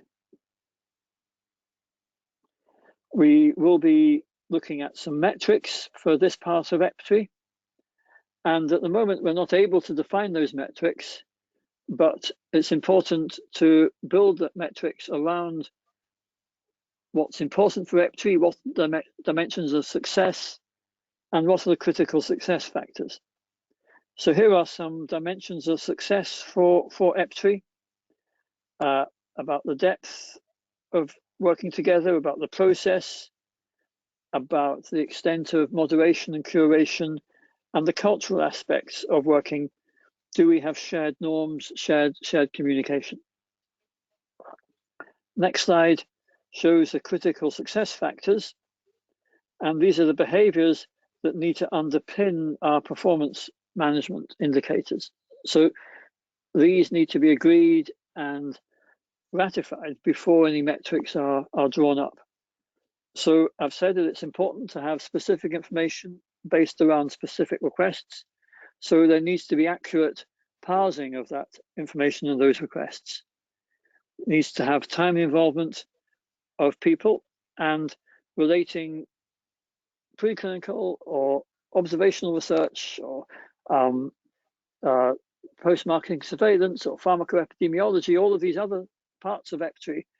These cultural sensitivities need to be built in as a critical success factor. Relevance is important, rapid communication is important, and so on. And as we've heard, we need to add value with these steps, providing good benefits for efficient costs. Next slide is my conclusion. So in summary, I'd like to suggest that the content of this interaction is important. The content of the infrastructure is important, but I think we can agree that quite quickly. We also need to work on the process to make sure the process is fit for purpose and is not the first process that comes to mind, is not convenient for one group or another group, but is useful and fit for purpose. And we need to develop appropriate governance. So the principles can be defined as we've done in the work package 9, but now some detailed work is needed to make sure that we have a good process and good governance, and not rush into things, but make sure that what we're doing is useful to the people that need it and is productive for the providers. I'll stop there. Thank you very much. So thank you very much, Mark, for this presentation. I would now give the floor to Donato Bonifazzi, who is the last presenter of this conclusion day of the EPTRI Open Meeting. He is the Chief Executive Officer of Consorzio per Valutazioni Biologiche e Farmacologiche. It is the EPTRI coordinator. He's going to speak about the next step of EPTRI. Hi everybody, nice to meet you again. It was really exciting having this virtual meeting this time. I really hope it was successful for everybody. There were really a lot of people connected and real high value of presentations. So I would like first of all to thank everybody for their contribution to the success of this open meeting. We will have a joint discussion at the end of my very quick presentation together with all the speakers of this last session. So in order to receive any further questions, all the participants can fill in the box, and at the end we can also stay a few minutes more discussing and also replying to any question. So my presentation will be about EPTRI next steps. So what we going to do in the following months and years, and starting from what we have done in the project. As you have heard during these 2 days of meeting, EPTRI is designed as an hub and spoke structure with a central hub and several spokes, represented by the thematic research platforms and the national nodes in each member country partner. Through the integration of research organizations in both national nodes and thematic research platforms, EPTRI will be able to offer value services to the scientific community that will keep pace with evolving technologies and procedures, and that will be aligned with the demands of the pediatric community. EPTRI will offer a wide and efficient access across national boundaries to users, thanks to the organization of a single access point and the use of dedicated IT tools. So the next steps will be 3 steps. Essentially, EPTRI aims to become a European Research Infrastructure Consortium, so ENERIC, upon reaching the fully operation stage through different steps. To this aim, first of all, the EPTRI national nodes have to be established in all the countries. In line with the hub and spoke model, the organization of EPTRI at country level foresees the institution of national nodes that will be committed to support the integration efforts of pediatric research at national or regional level, collaborating in EPTRI services delivery, supporting the creation of novel services, identifying additional research units, and engaging in national projects. So the role of the national nodes is really, really very relevant, and they need to be built. So each national node may be organized as better fitting the national rules and requirements, including all research units in the country. As an example, it may be organized as a joint research unit that are established by 2 or more different legal entities in order to carry out research and deliver services as per European definition. And a JRU is not a separate legal entity, but as bodies, representatives, and dedicated staff, both hired by the members of the JRU or directly appointed by the JRU itself, with funds coming from the members of the governments. It will be a national endeavor to determine which institution is to play a coordinating role within the JRU that will be decided by the local participants or suggested by the national authorities, if ready to commit themselves for the EPTRI development. To avoid duplications or overlapping or competing activities in the country, the national EPTRIs will collaborate with the already existing national pediatric research networks, supporting a common national policy toward the biomedical infrastructure and participating to the establishment of a common coordinating body. So just to remark that a joint research unit agreement must be agreed on each country level and signed by all the participating organizations of the EPTRI national node.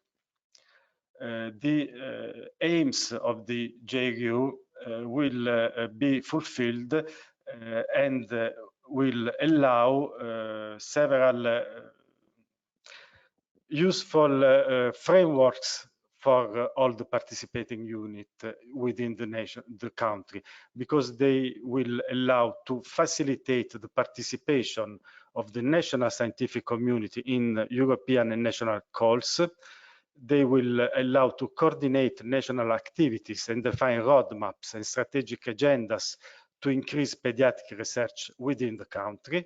They will promote the inclusion of EPTRI in the European ESFRI 2021 roadmap, giving each country the chance to have a strategic role in the new pediatric research infrastructure, and they will support EPTRI to raise awareness and also encouraging active involvement of new members at country level.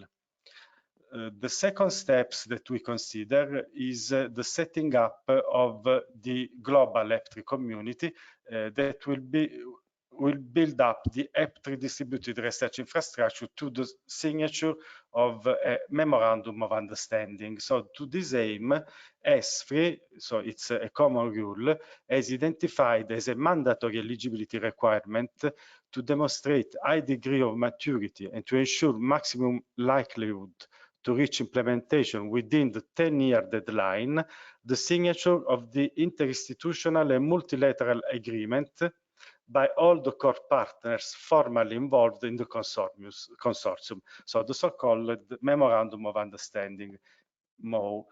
We have already shared, in the case of EPTRI, the MOU with more than 90 organizations for discussion, and the final version will be sent to all the participants in the next few weeks to get the signature from the legal representatives.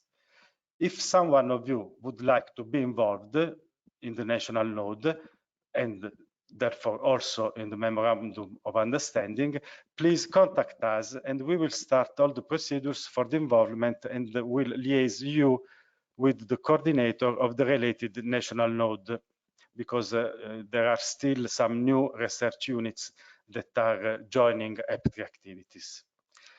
So if you didn't receive it, you can still ask to be involved. The third and final step, which I would like to highlight today, is the participation to the InfraEA 2020 call, to which we will apply in May with the new deadline, 14th of May. These are funds for integrating activities which will provide support by accelerating the implementation of EPTRI on European scale and by supporting the transnational and virtual access provided, and the cooperation between research infrastructure, scientific communities, industry, and other stakeholders, as well as the improvement of the services delivery and access. So the InfraEA 2020 call funds the following type of activities: networking activities aimed to strengthen the coordination and integration of research infrastructures, activities to allow simplified and more efficient transnational access to new or more advanced research services that will be managed according to the European Charter for Access to Research Infrastructure. And the third type of activities are the joint research activities aimed to develop resources enabling research to be selected according to criteria of excellence, expected impact, feasibility, and cost. So I will just describe the main activities through the objectives of the next EPTRI application, that will be to create a global framework connecting research units, facilities, local national research infrastructures distributed across different member states, associated countries, and other third countries. Second, to strengthen activities aimed at outreach and stakeholders involvement, communication, and patient engagement.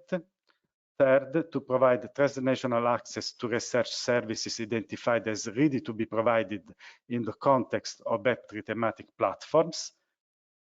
You know, they are pediatric medicines discovery, pediatric biomarkers, developmental pharmacology, and pediatric formulations, or centralized service as regulatory support, for example.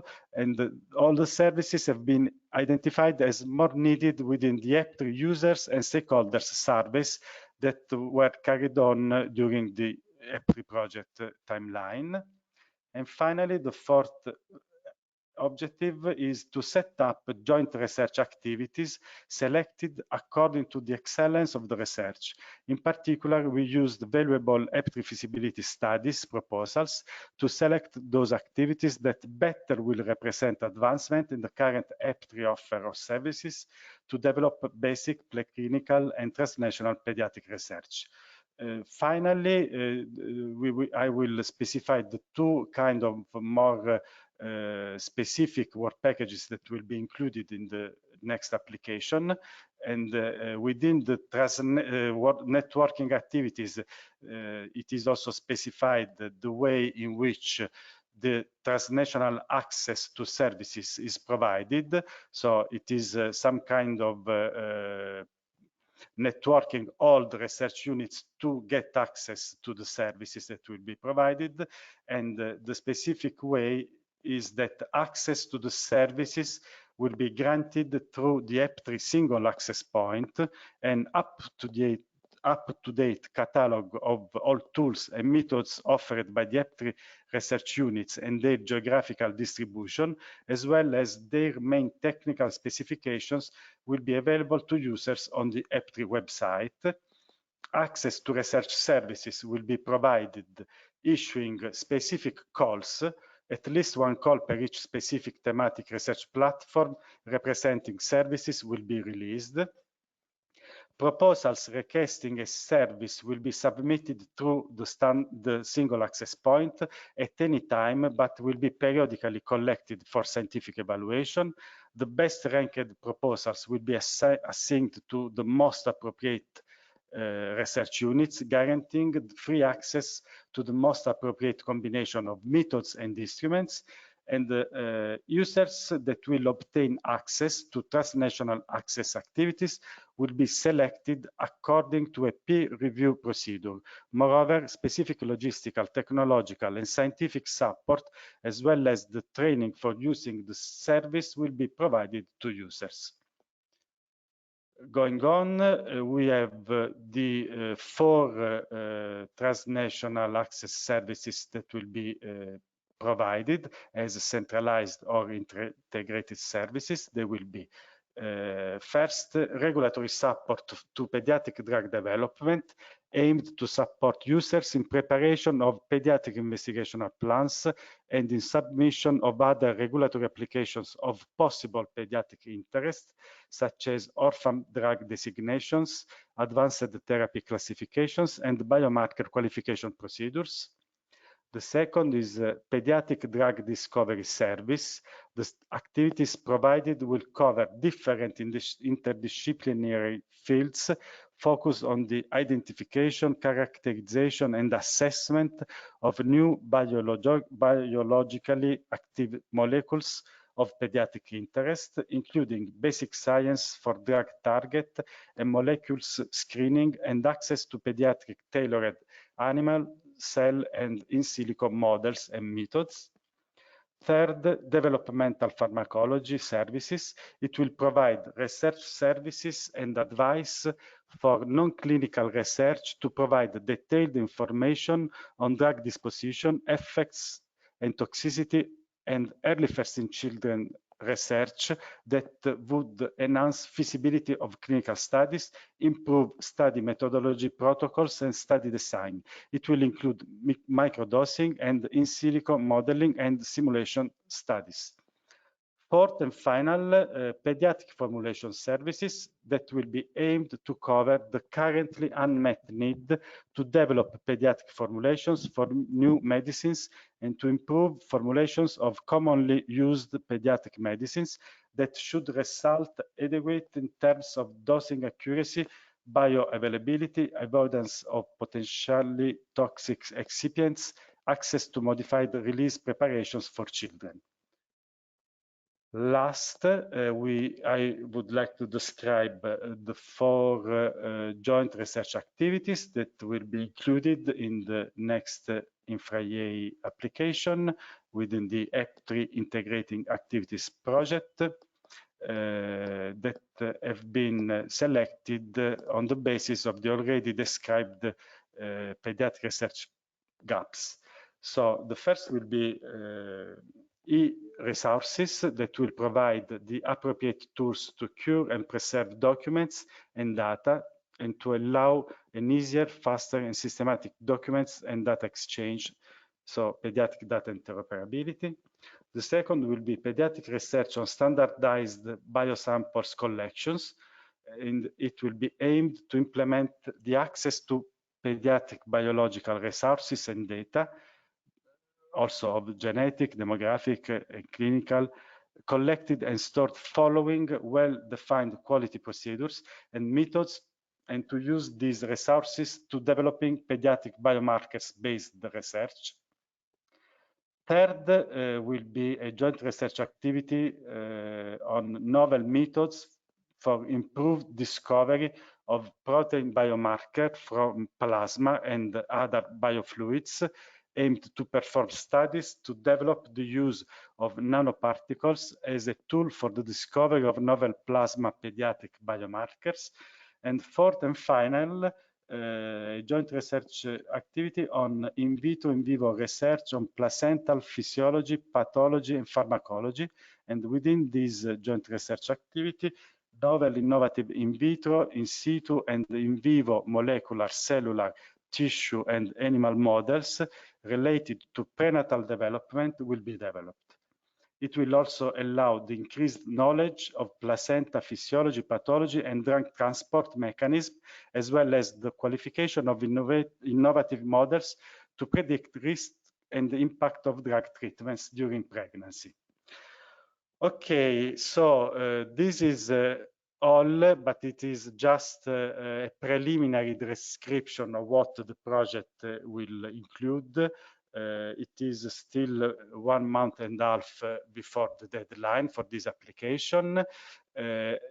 We have now the chance to have a discussion with the speakers that were participating to this last session, and also to listen to any questions that was posed by the participants. We are now still about 100 participants on the line.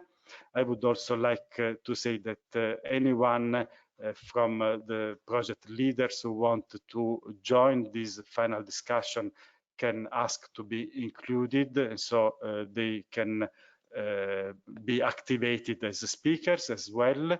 And there was I would like also to remind a question from Evelyn this morning, and another question now as well from Evelyn. So I would suggest to include also Evelyn between the speaker and Cosimo, to which the first question was addressed, and also, of course, Adriano or Giovanni, any other who want to be added as a speaker is welcome. So if there are questions, otherwise we will just close the session. So any of the speaker can already speak.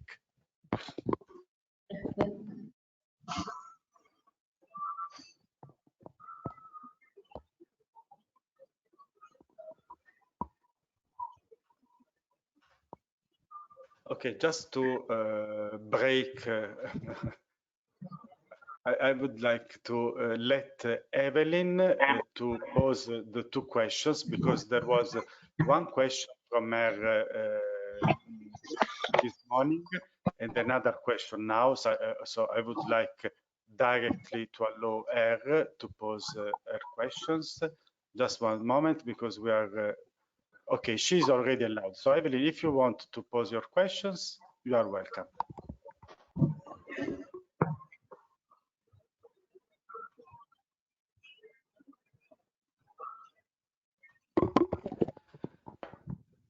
No, Evelyn, unfortunately, we cannot hear you. So this is like this morning, that you were not allowed to present by yourself, and the presentation was the registered one.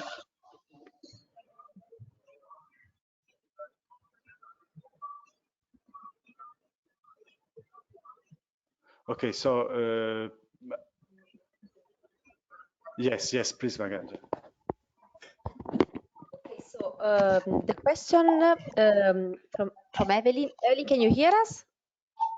Okay, no, last attempt. Okay, the question that is addressed to Mark, it is, if I understand well, requests will predominantly come from sponsors, investigators. Do you think that in addition to that, we might need to set up a system of course of largely collaborative to be able to evaluate the real need for evaluation with trial prioritization according to what is available, known according to preclinical data?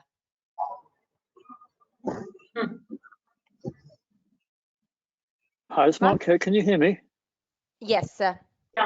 Yeah, I think that's a great question, a great concept, and a really good way forward. I think EPTRI and C4C and other partners are all the tools to make that concept happen. I think to make it happen now would involve including it in one of the strands of the EPTRI grant that Donato mentioned, or people could do it informally using the contacts. But I think it's a supplement to the work of EPTRI and the other groups, and so probably needs a separate conversation involving all the same people, but a way of bridging that work. So Donato, either it could become a part of this, one of the elements of that action, or it could be something we do in the months and years to come. But it's a great idea and we need to make it work somehow. Thank you.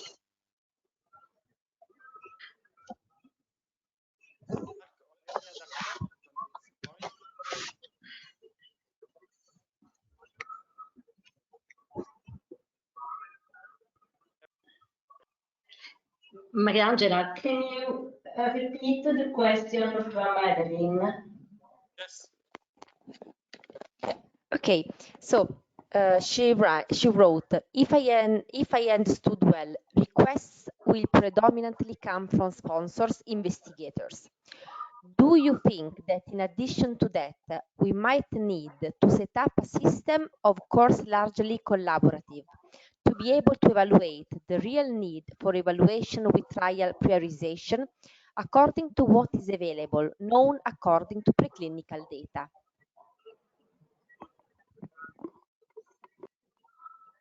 Hi, Mark, did you hear my answer to that question?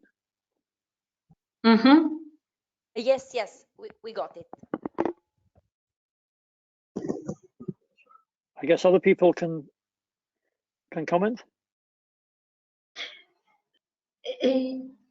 Yes, I have a comment. This is a long question on how we can use available data in order to speed up the use of pediatric medicine, also in lack of an official marketing authorization. This is good to be able to evaluate what we have, and it is necessary that the scientific community will help this process. I have only one difficulty in this, is that usually what is never available is data on dosing based on PK/PD data. In this case, I don't know if it's safe use medicine for children when these fundamental data are not available. So I would like to know which is the suggestion from Evelyn. And for you, Mark, what do you think about? Okay, well, I think I have two responses to you, Adriana. The first is that people are going to use these medicines off-label, so we should use existing evidence when possible. And even if there is no dosing data, people will do it. So we could at least gather safety data if it exists to support the prescribers and the families. So it happens, so we should try and improve it.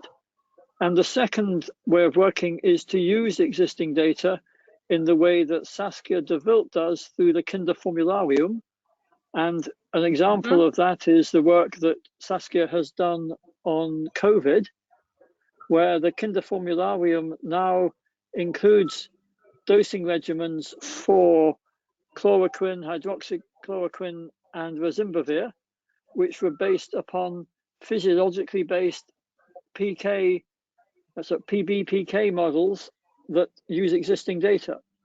So groups like the Kinderformularium are well placed to synthesize existing data and do exactly what you're suggesting when the dosing data is there. But we should try and make the most of existing data, even when the dosing data is not sufficient. Does that answer does that contribute? Yes, this is a valuable point. I would like to add another point is to enlarge the collection of adverse event using registering and accumulate data from many sources, because we have now the capability to use different sources. In this sense, we can compensate the lack of official large clinical trials. So using PKPD and safety data in any way collected and stored and analyzed could help in protecting the children.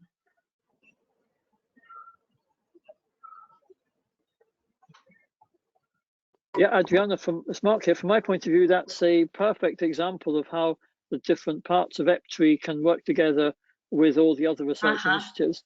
So now we need to focus on setting up EPTRI so it can deliver on that sort of project. Okay. May I comment a moment on this? It is a very large minefield. Using data without a formal evaluation, it's something that is risky. I know perfectly well that a lot of drugs are used in children without any authorization and just off-label, and that the physician treating children are very careful people. But the possibility of creating some kind of official standard without a checking system and a control arm and all the other things that are done during a large trial raise a lot of risks. I would like to propose a little bit of caution. So yes, we go ahead. Yes, we can collect all the data of safety and PK/PD.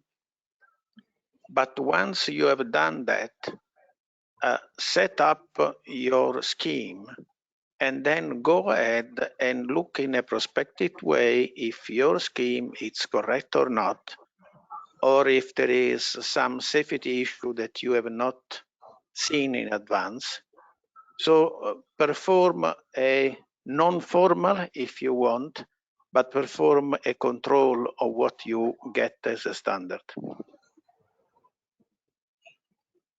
And I think EPTRI should be able to do that as together with the clinical arm, obviously, because this is not something that EPTRI will do alone. This is something that needs to be done by physician. But we can give support to that and have the, let's say, prospective approach that give us some safety. I don't know what Mark thinks about. Well, I agree completely, and there's good methodology needs to be developed by the those communities. I know that Saskia and others who do this pay a lot of attention to the quality of the data, and just as there are extrapolation concepts that make all these assumptions explicit and allow you to test your ideas as you go along, So a framework for doing this is important. That will need some methodology development. It will need some consensus about good standards. But I think initiatives like EPTRI and all the other research infrastructures are good ways to improve the quality of that work by making it explicit, by having very clear governance so that people can recognize when quality is there. And so, again, it's a good example of where our work like EPTRI can improve the field through good process, good governance, using this as one example. Thank you, Mark, Giovanni, Adriana. There is also a comment from Bert, who held the presentation on this morning. So maybe she would like, we can give her also the floor as speaker. She can provide her suggestion on this. Hello, thank you. Yes, I think it is important to use what is already well-established standards in signal detection and safety data collection. So what has been suggested, the caution Giovanni noted, is very important to keep in mind, because one can have false positive or false negative alarms, and both ways it could be not very useful. So understanding where the data comes from, how it has been included into a database, what are the norms for the pediatric population concerned, how it mixes with existing doses used is important, and having all the safety data, for example, clinical data, preclinical data, flowing into that assessment is very important. Thank you, Bert. Thanks a lot also for this morning presentations. Very appreciated. It's a pity that Evelyn cannot intervene, but thank you. There is another question. It is from Elisa Caffarelli. I think Adriana can reply. The question is the following one. I would appreciate a clarification about the 3 modalities of access to the EPTRI services. All of them may be exploited by paying fees or also on collaborative basis?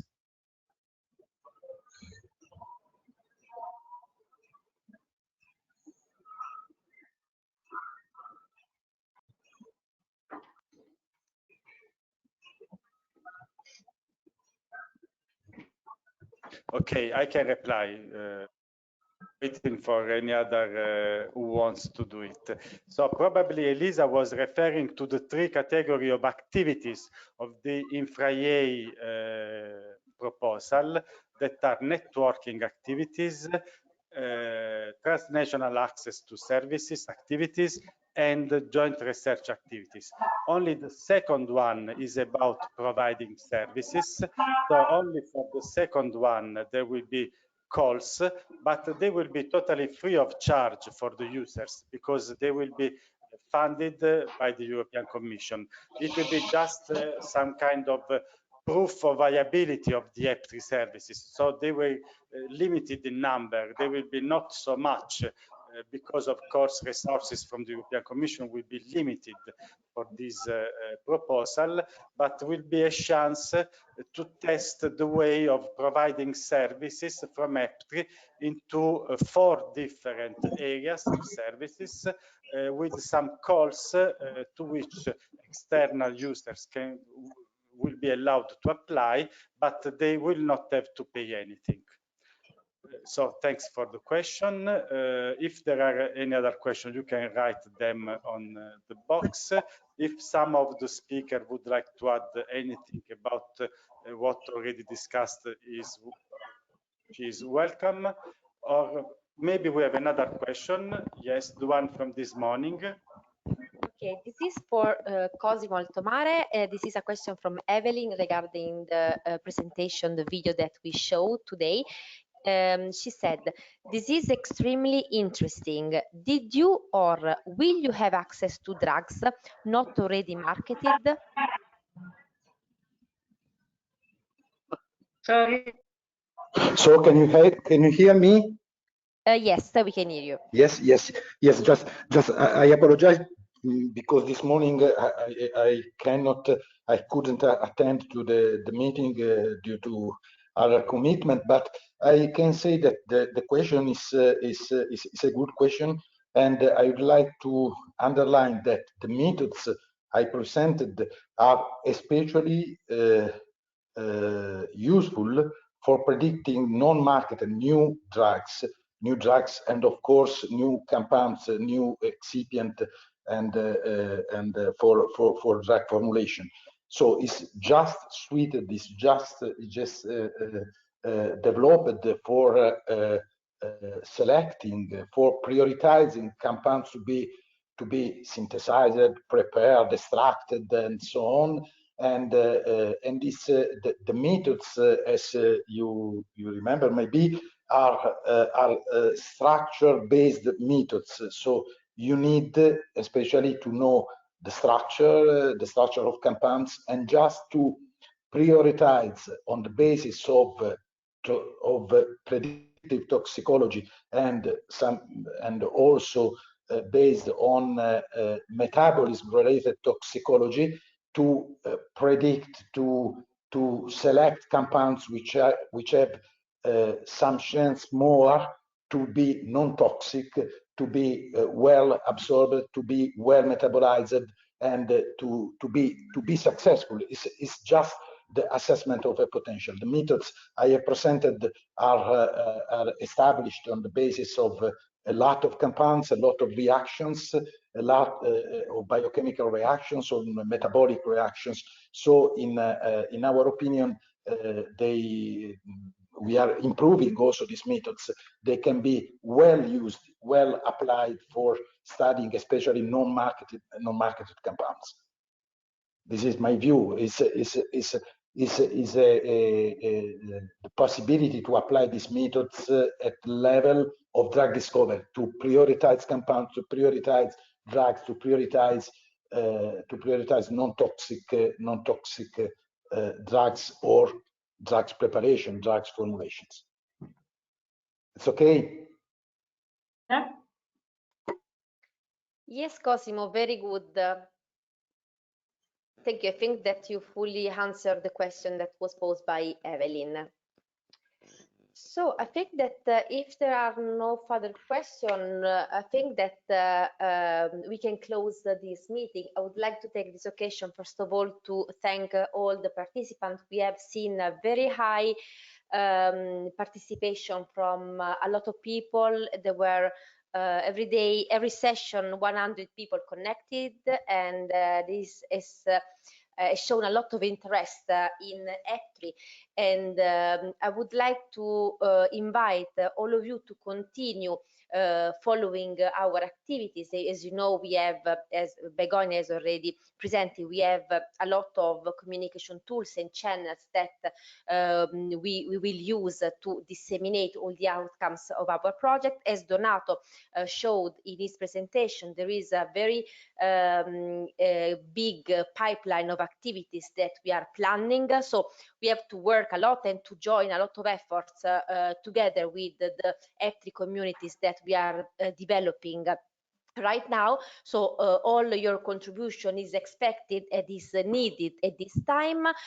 We are going to make this step forward in the InfraEA, and we will make real all the activities that we have designed in this phase of the project, and we can start delivering to users already the services that can be provided by EPTRI through the different categories that Donato mentioned. I would like to invite you, if you have any further questions, you can continue writing to us. You have all our contacts in the website and in our signature, so please write us in case for your interest, as Donato anticipated, if you would like to be involved in the EPTRI activities or would like to be part of the EPTRI community in your national country, just keep us updated, and we will follow up on this. We will get in touch, liaise with the coordinator of the national nodes, and we would be more than happy to keep you on board. So thank you, everybody. Thank you, the speakers that provided a very valuable contribution to this day, to these 2 days. Thank you so much to everybody, and have a nice weekend at home. Please stay at home. Thank you. Bye. Bye-bye. Bye-bye. Thank you very much. Bye bye. Bye. Bye, everyone. Thank you very much.